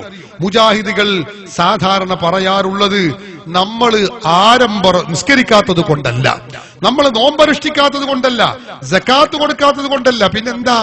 നമ്മള് അതൊക്കെ ചെയ്യുന്നുണ്ട്, പക്ഷേ അള്ളാഹുവിന്റെ റസൂലിനെ വിളിച്ച് സഹായം തേടുന്നു. അസ്സലാത്തു വസ്സലാമു അലൈക യാ സയ്യിദി യാ റസൂലല്ലാഹ് ഖുദ് ബിയദീ ഖല്ലത് ഹീലതീ അദ്രിക്നി യാ റസൂലല്ലാഹ്. അല്ലാഹുവിന്റെ റസൂലിനെ വിളിച്ച് സഹായം ചോദിക്കുന്നു. നമുക്കറിയാം ഗൗസുൽ ആലം ശൈഖ് ജീലാനിയെ വിളിക്കുന്നു, യാ ഗൗസു യാ മുഹയ്യദ്ദീൻ അബ്ദുൽ ഖാദിറിൽ ജീലാനി. ഇങ്ങനെ വിളിച്ചാൽ മുജാഹിദിന്റെ ഭാഷയിൽ എന്താണെന്ന് അറിയോ നിങ്ങൾ? ഇങ്ങനെ ഒരു തവണ വിളിച്ചാൽ 4 തവണ കാഫിറാകും എന്നാ. അപ്പൊ ഒരു കുത്തുബിയത്തിന് വിളിക്കൽ എത്ര? 1000 തവണയാണ്. അപ്പൊ 1000 × 4 = 4000 തവണ കാഫിറാകും ഒരു കുത്തുബിയത്ത് ചൊല്ലുമ്പോഴേക്ക് തന്നെ. ഒരു കുത്തുബിയത്ത് ചൊല്ലിയോ മാത്രല്ല, അതിൽ പങ്കെടുത്തോനും കാഫിർ 4000 പട്ടായി. പിന്നെ അതിന് ഭക്ഷണം ഉണ്ടാക്കി കൊടുത്തോനും കാഫിർ, അതിന് സൗകര്യം ഉണ്ടാക്കി കൊടുത്തോനും കാഫിർ. 4000 തവണ ഒറ്റ കുത്തുബിയത്ത്. അപ്പൊ എല്ലാ മാസത്തിലും കുത്തുബിയത്ത് ചെല്ലുന്നവരോ പടച്ചോനെ, ഓലൊക്കെ കാഫിർ. മുജാഹിദിന്റെ കയ്യിലുള്ള കാൽക്കുലേറ്ററിൽ കൊള്ളൂല, അതിനകത്തര തവണ കാഫിർ ആയിട്ടുണ്ടാവും. നോക്കുങ്ങൾ എന്താ കാരണം? ആരംഭ റസൂലിനെ നമ്മൾ വിളിക്കുന്നു, മഹാത്മാക്കളെ വിളിച്ച് സഹായം ചോദിക്കുന്നു. ഇതാണ് ഇതിന് കാരണം എന്നാ. ഞാൻ എന്റെ പ്രമാണങ്ങളിലേക്കൊന്നും കടക്കുന്നില്ല. ഒരു കാര്യം നമ്മൾ ചിന്തിക്കണം. ഈ ചെയ്യുന്നത് കൊണ്ട് ആള് മുശ്രിക്കാകും, കാഫിറാകും എന്നതിന് പരിശുദ്ധ ഖുർആനിൽ അള്ളാഹു പഠിപ്പിച്ചിട്ടുണ്ടോ? പഠിപ്പിച്ചിട്ടില്ല. ഇല്ല. ഒരൊറ്റ ആയത്തിലും ആരംഭ റസൂലിനെ വിളിച്ച് സഹായം തേടാൻ പാടില്ല എന്ന് ഖുർആനിൽ അള്ളാഹു പറഞ്ഞിട്ടില്ല. ഹദീസുകളിൽ പറഞ്ഞിട്ടുണ്ടോ? പറഞ്ഞിട്ടില്ല. പിന്നെയോ അള്ളാഹുവിന്റെ ഖുർആൻ മുജാഹിദുകൾ ഓതി ദുർവ്യാഖ്യാനിക്കുകയാണ്. നമുക്കറിയാം, മുജാഹിദ് സാധാരണ പറയും, വഅന്നൽ മസാജിദ ലില്ലാഹി ഫലാ തദ്ഉ മഅല്ലാഹി അഹദാ. പള്ളികൾ അല്ലാഹുവിനുള്ളതാണ്, അതുകൊണ്ട് അല്ലാഹുവിനോട് കൂടെ മറ്റൊരാളെയും നിങ്ങൾ ദുആ ചെയ്യരുതേ. അതുപോലെ തന്നെ ഖുൽ ഇന്നമാ അദ്ഉ റബ്ബി വലാ ഉശ്രികു ബിഹി അഹദാ. അല്ലാഹുവിനോട് കൂടെ മറ്റൊരു വസ്തുവിനെയും ഞാൻ പങ്കു ചേർക്കൂല, അല്ലാഹുവിനോട് മാത്രമേ ദുആ ചെയ്യുകയുള്ളൂ. ഇങ്ങനെയുള്ള ആയത്തുകൾ, ഈ ആയത്തുകളൊക്കെ നമുക്കറിയാം. ഖുർആൻ വ്യാഖ്യാതാക്കൾ ഇതിന്റെ ശരിയായ വ്യാഖ്യാനം പഠിപ്പിച്ചിട്ടുണ്ട്. അതിന്റെ അർത്ഥം എന്താണ്? വഅന്നൽ മസാജിദ ലില്ലാഹി ഫലാ തദ്ഉ മഅല്ലാഹി അഹദാ ഐ ഫലാ തഅബുദു. അല്ലാഹു അല്ലാത്തവർക്ക് ഇബാദത്ത് എടുക്കരുത്, ആരാധിക്കരുത്. അല്ലാഹു അല്ലാത്തവർക്ക് ആരാധിക്കാൻ പാടില്ല. ഈ വിഷയത്തിൽ ഏത് സുന്നിക്കാ തർക്കമുള്ളത്? ഞങ്ങൾ എല്ലാവരും ഉറച്ചു വിശ്വസിക്കുന്നു, അല്ലാഹുവിന് മാത്രമേ ആരാധിക്കാവൂ, അല്ലാഹു അല്ലാത്തവർക്ക് ഇബാദത്ത് ചെയ്യാനേ പാടില്ല. ഉറപ്പാണ്. അത് തന്നെയാണ് ഖുൽ ഇന്നമാ അദ്ഉ റബ്ബി വലാ ഉശ്രികു ബിഹി അഹദാ. ഞാൻ എന്റെ റബ്ബിനോട് മാത്രമേ ദുആ ചെയ്യുകയുള്ളൂ. ഐ അഅ്ബുദു റബ്ബി. റബ്ബിന് ഇബാദത്ത് എടുക്കൽ അല്ലാഹുവിന് മാത്രമേ ഉള്ളൂ. ഇങ്ങനെ എല്ലാ ആയത്തുകളുടെയും മുജാഹിദ് ദുർവ്യാഖ്യാനിക്കുന്ന ആയത്തുകളുടെ ഒക്കെ യഥാർത്ഥം അതാണ്. അതൊക്കെ മാറ്റിവെച്ചുകൊണ്ടാണ് മുജാഹിദുകൾ ഈ ആയത്തുകളെ ദുർവ്യാഖ്യാനിക്കുന്നത്. ഈ ആയത്ത് ഓതിയിട്ട് നമ്മളെ മുശ്രിക്കും കാഫിറുമാക്കാൻ വേണ്ടി കുൽസിത ശ്രമങ്ങൾ നടത്തുന്നത്. ഞാൻ ചോദിച്ചോട്ടെ, പരിശുദ്ധ ഖുർആനിലെ ഒരായത്ത് ഓതുമ്പോ എന്താണ് സ്വീകരിക്കേണ്ട നിലപാട്? മുജാഹിദുകളുടെ നേതാവ് സക്കരിയ സലാഹി തന്നെ പറയുന്നത് ഞാൻ കേൾപ്പിച്ചു തരാം. അയാൾ പറയുന്നത് എന്താണ്? ഒരായത്തങ്ങ് ഓതിയാൽ പോരാ. നമ്മളോടല്ല പറയുന്നത്, മടവൂർ ഗ്രൂപ്പിന് മറുപടിയായിട്ട് പറയാണ്. അപ്പൊ അയാൾ പറയാണ് ഒരായത്ത് ഓതിയാൽ പോരാ.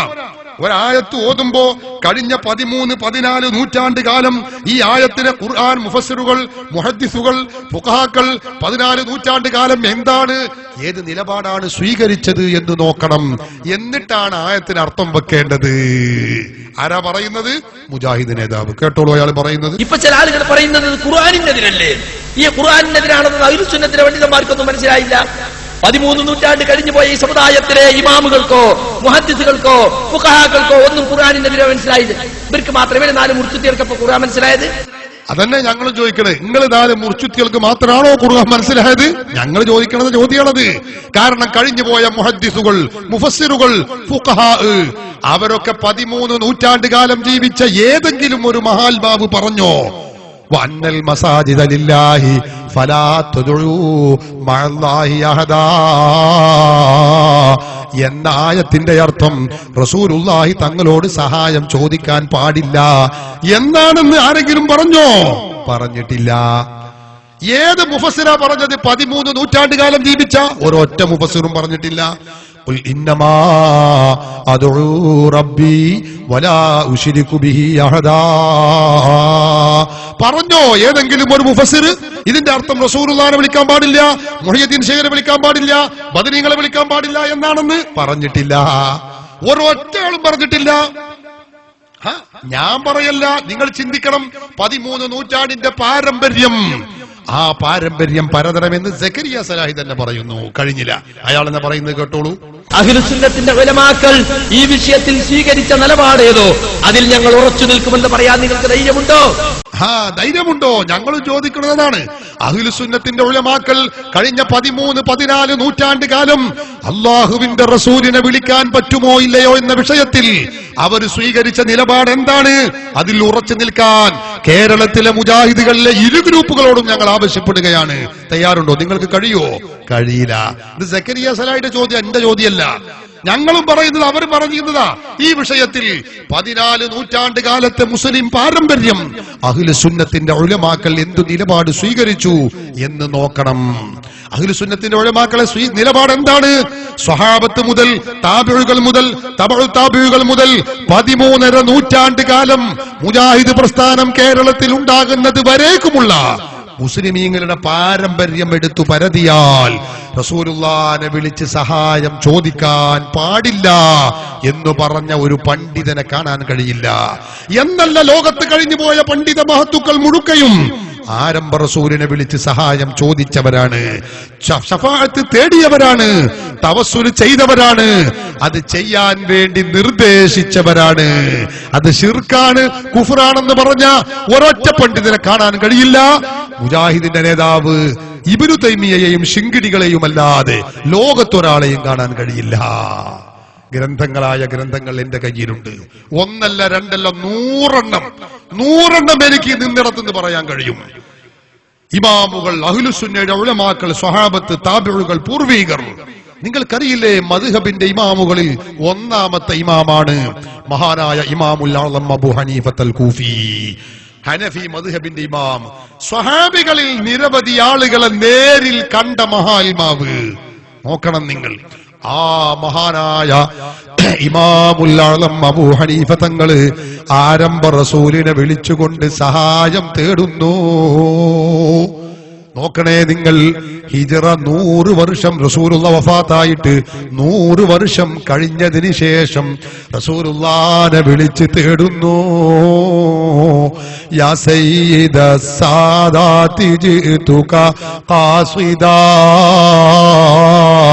അർജൂ റിളാക വ അഹ്തമി ബിഹിമാക. നേതാക്കളുടെ നേതാവായ നബിയേ, ഞാനിതാ അങ്ങയുടെ അരികിൽ വന്നിരിക്കുന്നു നബിയേ.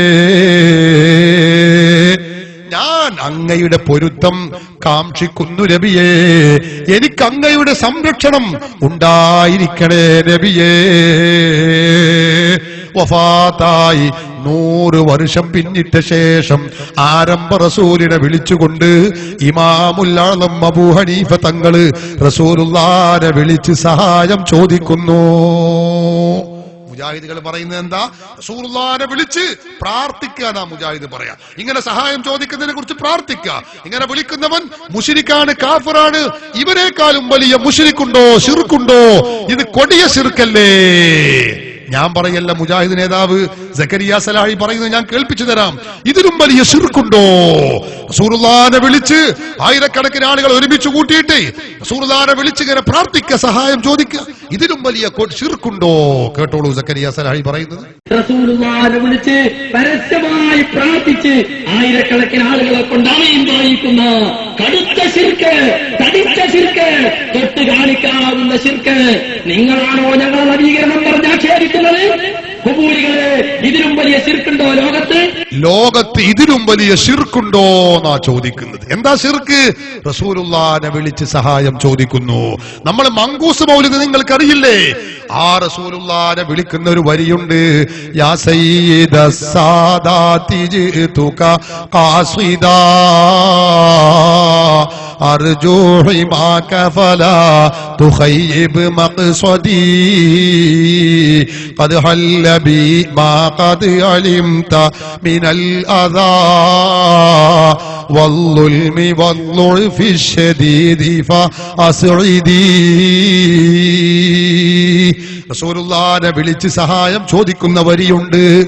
ആ വരി മങ്കൂസ് മൗലിദിനുണ്ടായ കാരണത്തിനാൽ മങ്കൂസ് മൗലിദ് ശിർക്കാണെന്നും അത് കുഫറാണെന്നും അത് നരകത്തിലേക്ക് പോകുന്ന നൂലാമാലയാണെന്നും മുജാഹിദ് പറയുന്നു.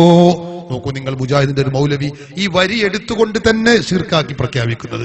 ഹനീഫ കായക്കൊടി പറയുന്നത് കേട്ടോളൂ.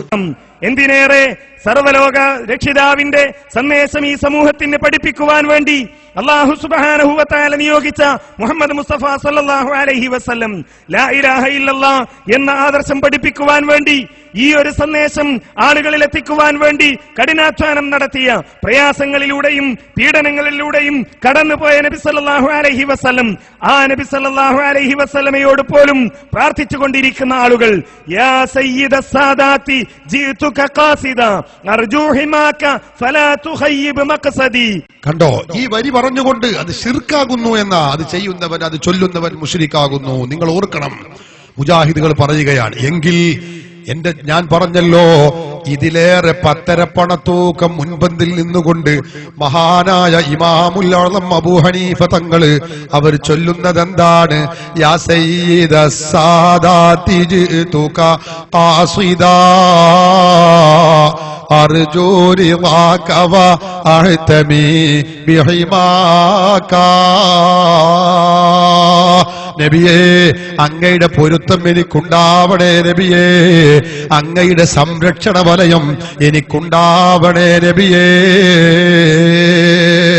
എന്നിട്ട് പറയുന്നു, അന ത്വാമിഉം ഫിൽ ജൂദി മിൻക വലം യകുൻ ലി അബി ഹനീഫത ഫിൽ അനാമി സിവാക.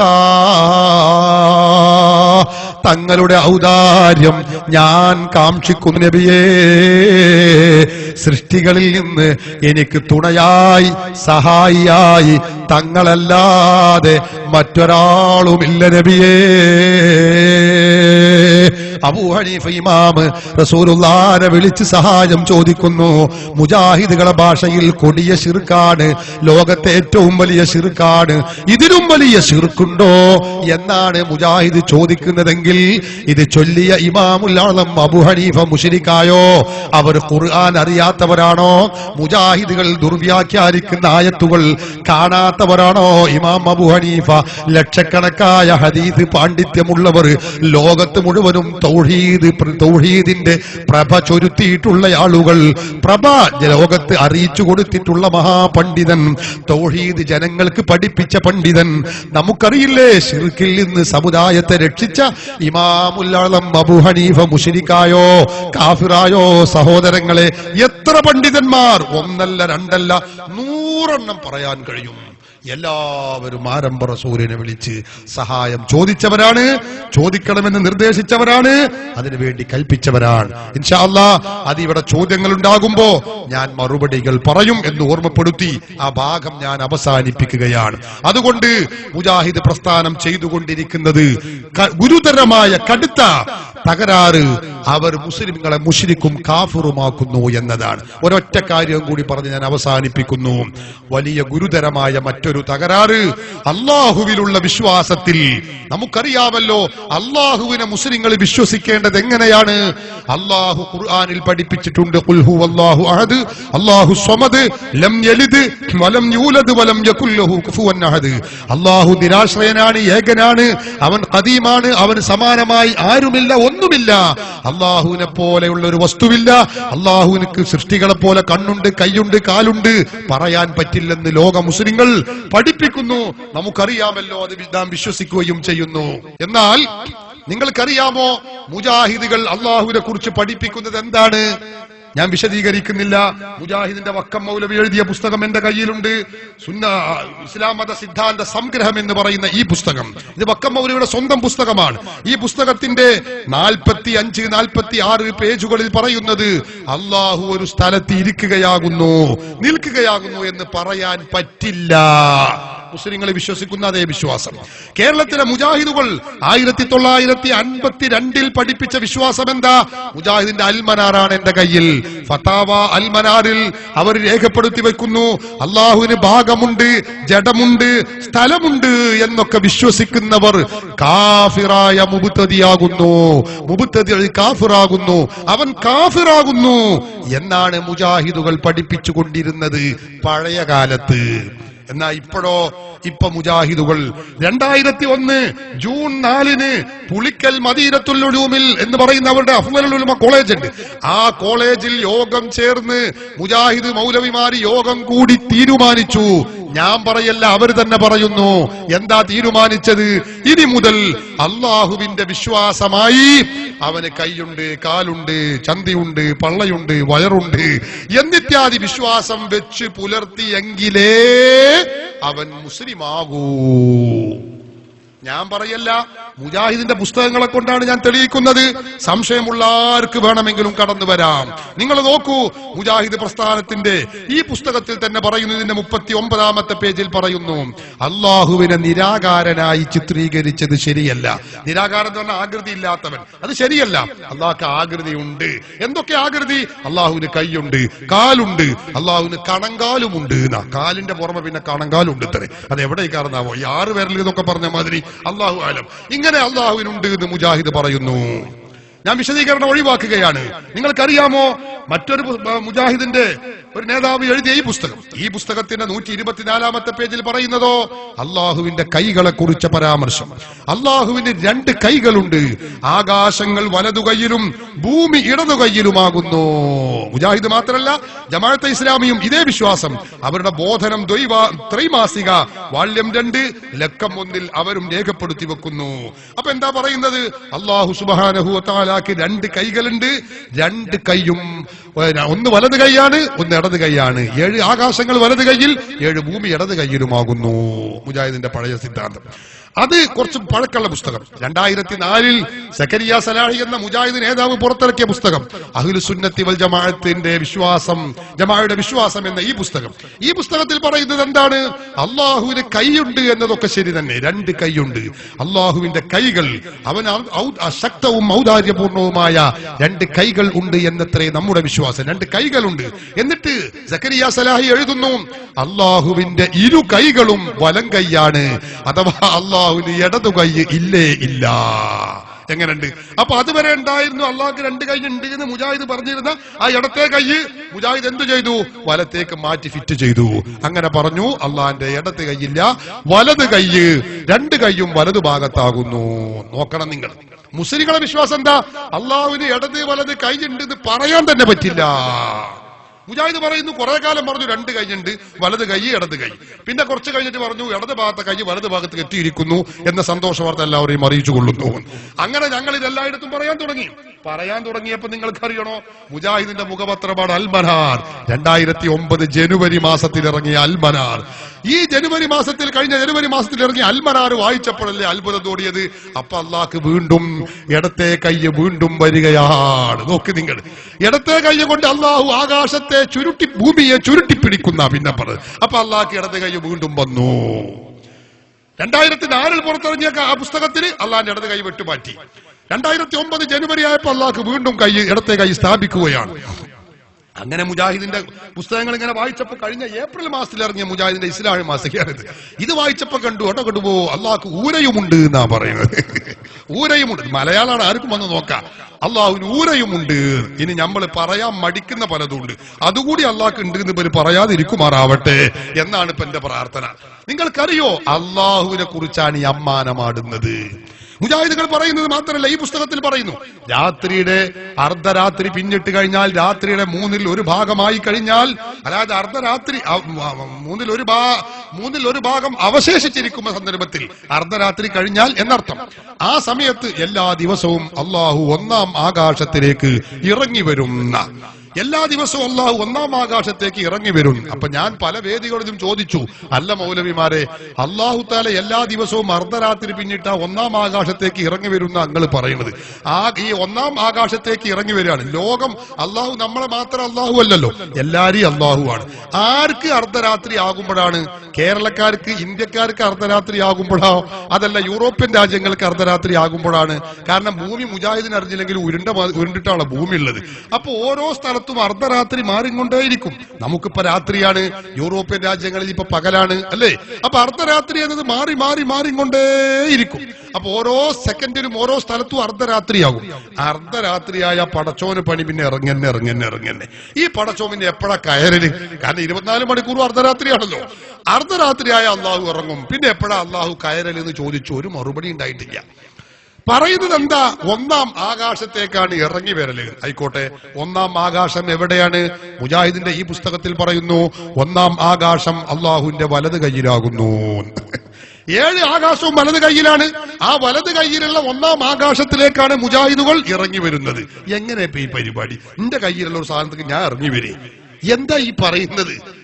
ഇവരൊക്കെ സഹോദരന്മാരെ, ഏതാ ഞാൻ IT യുഗം വികാസം പ്രാപിച്ച 21ാം നൂറ്റാണ്ടിൽ ജീവിക്കേണ്ട വർഗല്ല ഇവരൊക്കെ. 6ാം നൂറ്റാണ്ടിൽ ചരിത്രത്തിന്റെ ചവറ്റുകൊട്ടയിലേക്ക് എറിയപ്പെടേണ്ടുന്ന ദുഷിച്ച പിഴച്ച വർഗമാണ് എന്ന കാര്യത്തിൽ യാതൊരു സംശയവുമില്ല. അതിനു മാത്രം പിഴച്ച വിശ്വാസമാണ് ഇവർ പ്രചരിപ്പിച്ചുകൊണ്ടിരിക്കുന്നത്. അള്ളാഹുവിനെ കുറിച്ചാണ് ഈ കളി. വിശദീകരിക്കാൻ എന്റെ കയ്യിൽ ഒരുപാട് പുസ്തകങ്ങളെ സംബന്ധമായിട്ടുണ്ട്. 1952 ഇങ്ങനെയൊക്കെ വിശ്വസിച്ചവനെ കുറിച്ച് മുജാഹിദ് പറഞ്ഞതെന്താ? അങ്ങനെ വിശ്വസിച്ചാൽ അൽമനാറിന്റെ ഫത്വ അതിൽ പറയുന്നു, അങ്ങനെ വിശ്വസിച്ചവൻ കാഫിറാകുന്നു. ഇപ്പൊ മുജാഹിദ് പറയുന്നതോ, അങ്ങനെ വിശ്വസിച്ചെങ്കിലേ ആള് മുസ്ലിം ആകുകയുള്ളൂ. ഇതിലേതാണ് മതം? ഇതിലേതാണ് തൗഹീദ്? ഇതേതാണ് ഇസ്ലാം? ഇതേതാണ് വിശ്വാസം? നമുക്കറിയുന്നില്ല. ഒരു കാര്യം ഉറപ്പാണ്, മുജാഹിദ് KNM പ്രസിദ്ധീകരിച്ച 2007 പ്രസിദ്ധീകരിച്ച പുസ്തകമാണിത്, വിശ്വാസകാര്യങ്ങൾ. ഈ പുസ്തകത്തിൽ ഒരു യാഥാർത്ഥ്യം തുറന്നു പറയുന്നുണ്ട്, അതിന് സമ്മതിക്കാതെ കഴിയില്ല. ഇതിൽ പറയുന്നത് എന്താണ്? വിശ്വാസം 2 ശൈലിയാണ്. ഒന്ന് ശരിയായ അഖീദ, മറ്റൊന്ന് തെറ്റായ അഖീദ. തെറ്റായ അഖീദ എങ്ങനെ അറിയുക? അതറിയാനുള്ള രൂപം വരി പറയുന്നു. മനുഷ്യ മനസ്സുകളിൽ ഉരുത്തിരിഞ്ഞ് അവൻ മിനഞ്ഞുണ്ടാക്കുന്ന അഖീദകൾ പരസ്പര വിരുദ്ധങ്ങളും വ്യത്യസ്തങ്ങളുമാവുക തന്നെ ചെയ്യും. ഇനി ദൈവികമായി സിദ്ധിച്ച അഖീദകൾ തന്നെ മനുഷ്യന്റെ കൈകടത്തലുകൾക്ക് വിധേയമാകുമ്പോൾ അവയിലും വ്യത്യാസവും വ്യതിയാനവും സംഭവിക്കും.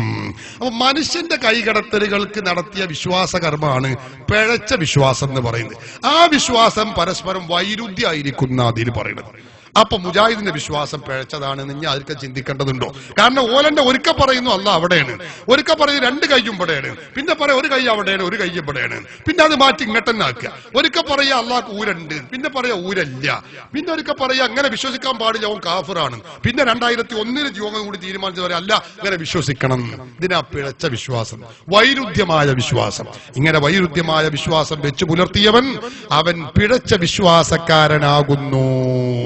KNM പ്രസിദ്ധീകരിച്ച പുസ്തകമാണ്. അതുകൊണ്ട് തന്നെ മുജാഹിദുകളുടെ വിശ്വാസം പിഴച്ചതാണ് എന്ന് ഈ ഒരൊറ്റ പോയിന്റിൽ നിന്ന് തന്നെ നമുക്ക് മനസ്സിലാക്കാൻ കഴിയും. പാരമ്പര്യമായി മുസ്ലിങ്ങൾ അനുവർത്തിച്ചു വരുന്ന വിശ്വാസ ആചാര കർമ്മങ്ങൾ ഏതുണ്ടോ അതിനൊക്കെ പ്രമാണങ്ങളുടെ പിന്തുണ അഹ്ലുസുന്നത്തി വൽ ജമാഅത്തിന്റെ കൂടെയാണ് എന്ന യാഥാർത്ഥ്യം ഒറ്റവാക്കിൽ നിങ്ങളൊക്കെ മനസ്സിലാക്കണമേ എന്ന് ഓർമ്മപ്പെടുത്തി മറ്റു കാര്യങ്ങളൊന്നും പറയാൻ ഇവിടെ സമയമില്ലാത്തത് കൊണ്ട് ഇൻഷാ അല്ലാഹ് ചോദ്യങ്ങൾ വരുന്നതിനനുസരിച്ച് അതിന് മറുപടിയും ഉണ്ടാകും എന്ന് ഓർമ്മപ്പെടുത്തി ഞാൻ എന്റെ വാക്കുകൾക്ക് വിരാമം കുറിക്കുന്നു. യഥാർത്ഥ ഇസ്ലാമിക ആശയമായ അഹ്ലുസുന്നത്തി വൽ ജമാഅത്തിൽ അടിയുറച്ച് ജീവിക്കുവാൻ നാം എല്ലാവരും ശ്രദ്ധരാവണം. അതിനുവേണ്ടി നാം ഒക്കെ ശ്രമിക്കണം. അല്ലാഹു അനുഗ്രഹിക്കുമാറാവട്ടെ. വആഖിറു ദഅവാനാ അനിൽ ഹംദുലില്ലാഹി റബ്ബിൽ ആലമീൻ. അസ്സലാമു അലൈക്കും വറഹ്മത്തുള്ളാഹി വബറകാതുഹു. മുഖാമുഖ പരിപാടി ആരംഭിക്കുകയാണ്. ചോദ്യകർത്താക്കളായി ഇവിടെ എത്തിച്ചേർന്നിട്ടുള്ള ആളുകൾ നമ്മുടെ അതിഥികളാണ്. അവരെ രേഖാമൂലവും ടെലിഫോൺ മുഖേനയും നേരിട്ടും നാം ക്ഷണിച്ചും പലരുടെയും സമ്മർദ്ദ ഫലമായും ഒക്കെ ഇവിടെ എത്തിച്ചേർന്നിട്ടുള്ളതാണ്. അതുകൊണ്ട് അവർക്ക് വേണ്ടി പ്രത്യേകമായി അവിടെ കൗണ്ടർ നാം തയ്യാറാക്കിയിട്ടുണ്ട്. അവർക്ക് എല്ലാവിധ സുരക്ഷകളും നാം വാഗ്ദാനം ചെയ്യുകയാണ്. അവിടെയുള്ള വളണ്ടിയേഴ്സ് അക്കാര്യം പ്രത്യേകം ശ്രദ്ധിക്കണം. ചോദ്യകർത്താക്കളെ ആരും അലോസരപ്പെടുത്തുകയോ മറ്റോ ചെയ്യരുത്. അവർക്ക് ചോദിക്കുവാനുള്ള ചോദ്യങ്ങൾ പലപ്പോഴും നമ്മുടെയും സംശയങ്ങളായിരിക്കും. അതുകൊണ്ട് സംശയങ്ങളും അതിന്റെ മറുപടികളും നല്ലവണ്ണം ശ്രവിച്ച് ശാന്തമായി നമ്മുടെ സദസ്സിനോട് എല്ലാവരും സഹകരിക്കണമെന്നും നമ്മുടെ ചോദ്യകർത്താക്കൾക്ക് പരമാവധി സ്വാതന്ത്ര്യം നൽകണമെന്ന് ഓർമ്മപ്പെടുത്തി ചോദ്യം ആരംഭിക്കുകയാണ്. സാധാരണ മുജാഹിദുകൾ പറയാറുള്ളത് പോലെ ഒരാൾക്ക് ഒരു ചോദ്യം, പിന്നെ ഒരു ഉപചോദ്യം, അതിലപ്പുറം ആ വിഷയത്തെ പറ്റി ചോദിക്കാൻ പാടില്ല എന്നോ മറ്റു നിബന്ധനകളൊന്നും നാം പറയുന്നില്ല. അയാളുടെ സംശയം തീരുന്നത് വരെ ഇവിടെ ചോദിക്കാം. ശാന്തമായി നമ്മുടെ പരിപാടിയോട് സഹകരിക്കണമെന്ന് ഓർമ്മപ്പെടുത്തി ചോദ്യകർത്താക്കളെ ക്ഷണിക്കുന്നു. നബി സല്ലല്ലാഹു അലൈഹി വസല്ലമ തങ്ങൾ അവിടുത്തെ ജീവിതത്തിൽ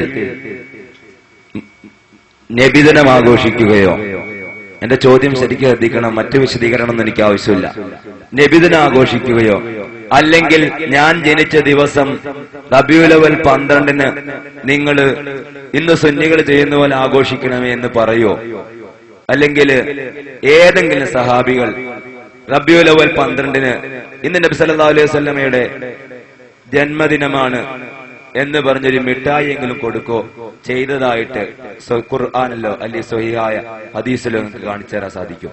അതായത് ഇയാള് ചോദിച്ച മാതിരി ഒരു ആയത്ത് ഖുർആനിൽ കിട്ടണം, ഹദീസിൽ കിട്ടണം. ഇന്ന് എന്റെ നബിദിനാണ്, അപ്പൊ ഒരു മിഠായി നിങ്ങൾ കൊടുത്തോളി എന്ന് പറയുന്ന ഒരു ആയത്ത് കിട്ടണം, അല്ലെങ്കിൽ അങ്ങനെ പറഞ്ഞ ഒരു ഹദീസ് കിട്ടണം. നമ്മൾ ഈ കരുതിയ മാതിരിയുള്ള ആയത്ത് ഖുർആനിൽ ഉണ്ടാവില്ല, നമ്മൾ കരുതിയ മാതിരിയുള്ള ഹദീസും ഖുർആനിൽ ഉണ്ടാവില്ല. അതൊക്കെ അവിടെ നിൽക്കട്ടെ. നമുക്കിപ്പോ സുന്നിക്കും മുജാഹിദിനും തർക്കമില്ലാത്ത വിഷയമാണ് നിസ്കാരം 5 വഖ്താണ് അല്ലേ? അത് ഏതൊക്കെ 5 വഖ്ത് നമുക്കറിയാം. സുബ്ഹി, ളുഹർ, അതുപോലെ ഇശാ, അസർ, മഗ്രിബ്, ഇശാ, 5 ഈ 5 പേരെങ്കിലും അള്ളാന്റെ ഖുർആനിൽ ഒന്ന് പറഞ്ഞിട്ടുണ്ടോ? ബാക്കി അവിടെ കട്ടെ. ഈ 5 നിസ്കാരപ്പ അതിൽ ആർക്കും തർക്കമില്ല, ചേകന്നൂരിനല്ലാത്ത ആർക്കും തർക്കമില്ല, മൂപ്പരാണെങ്കിൽ കാണാനുമില്ല. അപ്പൊ അത് പോട്ടെ. ഈ 5 നിസ്കാരാണ് മുസ്ലിങ്ങൾക്കുള്ളത് എന്ന് എല്ലാവർക്കും അറിയാം. ഈ 5 നിസ്കാരത്തിന്റെ പേരെങ്കിലും അള്ളാന്റെ ഖുർആനിൽ കാണിക്കാൻ കഴിയോ? ഇല്ലല്ലോ. അപ്പൊ ഞാൻ ചോദിക്കുകയാണ്, ഇങ്ങനെ ഒരു ആയത്ത് ഖുർആനിൽ നിന്ന് കാണിക്കാൻ കഴിയാത്തത് കൊണ്ട് ഞാൻ മുജാഹിദ് പ്രസ്ഥാനത്തിൽ നിന്ന് രാജിവെക്കുന്നു എന്ന് പറഞ്ഞാൽ അതിന്റെ പേരിൽ മുജാഹിദ് പ്രസ്ഥാനത്തിൽ നിന്ന് പോകേണ്ടതുണ്ടോ? അതിന്റെ പേരിൽ സുന്നിന്ന് രാജിവെക്കേണ്ടതുണ്ടോ? അപ്പൊ നമ്മൾ കരുതിയ മാതിരി ഒരു ആയത്ത് ഉണ്ടാവൂല ഖുർആനില്. ഖുർആനിൽ ഉള്ള ആയത്തിൽ നമുക്ക് വേണ്ട വിഷയങ്ങളിൽ തെളിവുണ്ടോ ഇല്ലേ? വിഷയത്തിന്റെ മർമ്മം അതാണ്. ഈ ചെയ്യുന്ന കർമ്മത്തിന് തെളിവുണ്ടോ ഇല്ലേ? ആ ഖുർആനിലുണ്ടോ, ഹദീസിലുണ്ടോ, പ്രമാണങ്ങളിൽ സ്വഹാബത്ത് ചെയ്തിട്ടുണ്ടോ? പ്രസക്തമായ ചോദ്യമാണ്. ഞാനിങ്ങനെ കരുതിയിട്ട് ഇങ്ങനെ ഒരു ആയത്ത് ഖുർആനിൽ നിന്ന് കാണിച്ചാടി എന്ന് പറയണമെങ്കിൽ അത് മുജാഹിദ് ആഫീസിൽ നിന്ന് ഇങ്ങനെ ഉണ്ടാക്കി അച്ചടിച്ച് വിടേണ്ടി വരും. അത് അള്ളാന്റെ ഖുർആനിൽ അത് കാണിക്കാൻ കഴിഞ്ഞോളണം എന്നില്ല. ഞാൻ പറഞ്ഞതിന്റെ അർത്ഥം നമ്മൾ പറയുന്ന വിഷയങ്ങൾക്ക് ഖുർആനിൽ തെളിവില്ല എന്ന് ദുർവ്യാഖ്യാനിക്കേണ്ടതില്ല, തെളിവുണ്ട്. പക്ഷെ നിങ്ങൾ ചോദിക്കുന്നത് പോലുള്ള ഒരു തെളിവ് ഖുർആനിൽ ഉണ്ടായിക്കൊള്ളണമെന്നില്ല. എന്ന് എന്റെ ജന്മദിനമാണ്, അതുകൊണ്ട് ഇന്നത്തെ ദിവസം ഒരു മിഠായികൾ എല്ലാവരും വിതരണം ചെയ്തോളി, കഴിച്ചോളൂ എന്ന് പറയുന്ന ഒരായത്തും എന്ന് പറയുന്ന ഹദീസൊന്നും ഖുർആനിൽ ഉണ്ടാവൂല. അത് ഉണ്ടായില്ല എന്നതുകൊണ്ട് വിഷയത്തിന് തെളിവില്ലാതെയാവുകയും ഇല്ല. 5 വഖ്ത് നിസ്കാരത്തിന്റെ പേര് ഖുർആനിൽ പറഞ്ഞിട്ടില്ല എന്നതുകൊണ്ട് നിസ്കാരമില്ല എന്ന് ആരും പറയില്ലല്ലോ. 5 വഖ്ത് നിസ്കാരമില്ല, അത് ളുഹറല്ല, അസറല്ല, മഗ്രിബി അല്ല എന്ന് ആരും പറയില്ല. കാരണം അതൊക്കെ തെളിവുകൾ ഉണ്ടാവുക എന്നതാണ് വിഷയത്തിന്റെ മർമ്മം. അതുകൊണ്ട് ചോദ്യത്തിന് ഞാൻ മറുപടി പറയുന്നു. ആരംഭ റസൂലുള്ളാഹി സ്വല്ലല്ലാഹു അലൈഹി വസല്ലമ തങ്ങൾ, ആ നബി തങ്ങളെ കുറിച്ച് സന്തോഷം പ്രകടിപ്പിക്കുന്ന ദിവസമാണ് റബീഉൽ അവ്വൽ മാസത്തിൽ 12-ഉം അതിന്റെ ശേഷവും അപ്പുറവും ഇപ്പുറവും ഒക്കെ മുസ്ലിങ്ങൾ ചെയ്യുന്ന ഒരു ആചാരമാണ്. ഇതിന് തെളിവുണ്ടോ? ഇത് ചെയ്യാമോ? അത് അനുവദനീയമാണോ? അള്ളാഹുവിന്റെ ഖുർആൻ സൂറത്ത് യൂനിസിലൂടെ നമ്മെ പഠിപ്പിച്ചത് കാണാം. എന്താ? ഖുൽ ബിഫദ്ലില്ലാഹി വബിറഹ്മതിഹി ഫബിദാലിക ഫല്യഫറഹു. ഖുർആൻ പറയുന്നു, പറയൂ നബിയെ, അള്ളാഹുവിന്റെ ഫദ്ല് കൊണ്ടും റഹ്മത്ത് കൊണ്ടുമാണത്. ഖുൽ പറയൂ നിങ്ങൾ, ഖുൽ ബിഫദ്ലില്ലാഹി വബിറഹ്മതിഹി, അള്ളാഹുവിന്റെ ഫദ്ല് കൊണ്ടും വബിറഹ്മതിഹി, അള്ളാഹുവിന്റെ റഹ്മത്ത് കൊണ്ടും, ഫബിദാലിക ഫല്യഫറഹു, അതുകൊണ്ട് അവർ സന്തോഷം പ്രകടിപ്പിക്കട്ടെ. ഖുർആൻ പഠിപ്പിക്കുകയാണ്. അള്ളാഹുവിന്റെ ഫദ്ല് റഹ്മത്ത് എന്നത് കൊണ്ട് എന്താണ് വിവക്ഷിക്കുന്നത്? മുഫസ്സിറുകൾ പറഞ്ഞു, അബ്ദുല്ലാഹി ഇബ്നു അബ്ബാസ് എന്ന് പറയുന്ന സ്വഹാബികളുടെ ഹെഡായ ഖുർആൻ വ്യാഖ്യാതാക്കളുടെ ഹെഡായ അബ്ദുല്ലാഹി ഇബ്നു അബ്ബാസ് റളിയല്ലാഹു അൻഹു പറയുന്നു, വറഹ്മത്തുഹു എന്ന് പറഞ്ഞാൽ അത് ഹുവ മുഹമ്മദുൻ സ്വല്ലല്ലാഹു അലൈഹി വസല്ലം, മുഹമ്മദ് നബി തങ്ങളാണ്. ഖുർആൻ തന്നെ പറഞ്ഞത് വമാ അർസൽനാക ഇല്ലാ റഹ്മത്തൻ ലിൽ ആലമീൻ എന്നാണ്. അല്ലാഹുവിന്റെ റഹ്മത്താകുന്നു മുഹമ്മദ് നബി. അതുകൊണ്ട് തന്നെ ആ റഹ്മത്താകുന്ന മുഹമ്മദ് നബിയെ കൊണ്ട് നിങ്ങൾ സന്തോഷിച്ചോളൂ, സന്തോഷം പ്രകടിപ്പിച്ചോളൂ എന്നാണ് ഈ ആയത്തിന്റെ ഉദ്ദേശ്യമെന്ന് മുഫസ്സിറുകൾ പഠിപ്പിക്കുന്നു. ഇബ്നു അബ്ബാസ് റളിയല്ലാഹു അൻഹു പറയുന്നു, തഫ്സീർ ദുർറുൽ മൻസൂറിൽ രേഖപ്പെടുത്തി വെക്കുന്നു, തഫ്സീർ റൂഹുൽ മാനിയിൽ രേഖപ്പെടുത്തി വെക്കുന്നു, മറ്റു പല തഫ്സീറുകളിലും നമുക്കിത് കാണാൻ കഴിയുന്നു. അതുകൊണ്ട് വിശുദ്ധ ഖുർആനിൽ അള്ളാഹുവിന്റെ റസൂലാകുന്ന റഹ്മത്ത് കൊണ്ട് സന്തോഷം പ്രകടിപ്പിക്കണമെന്ന് ഖുർആൻ പഠിപ്പിക്കുന്നു. ആ സന്തോഷം പ്രകടിപ്പിക്കുന്നതിൽ പെട്ടതാണ് റബീഉൽ അവ്വൽ 12-ന് സന്തോഷിപ്പിക്കുമെങ്കിലും അതുപോലെ 11-നായാലും 13-നായാലും എപ്പോഴായാലും ആ സന്തോഷ പ്രകടനത്തിന്റെ ഭാഗമാണ്. വിശ്വാസികൾ നിരന്തരം അത് ചെയ്തുകൊണ്ടിരിക്കുകയും ചെയ്യുന്നു. ഒന്ന്.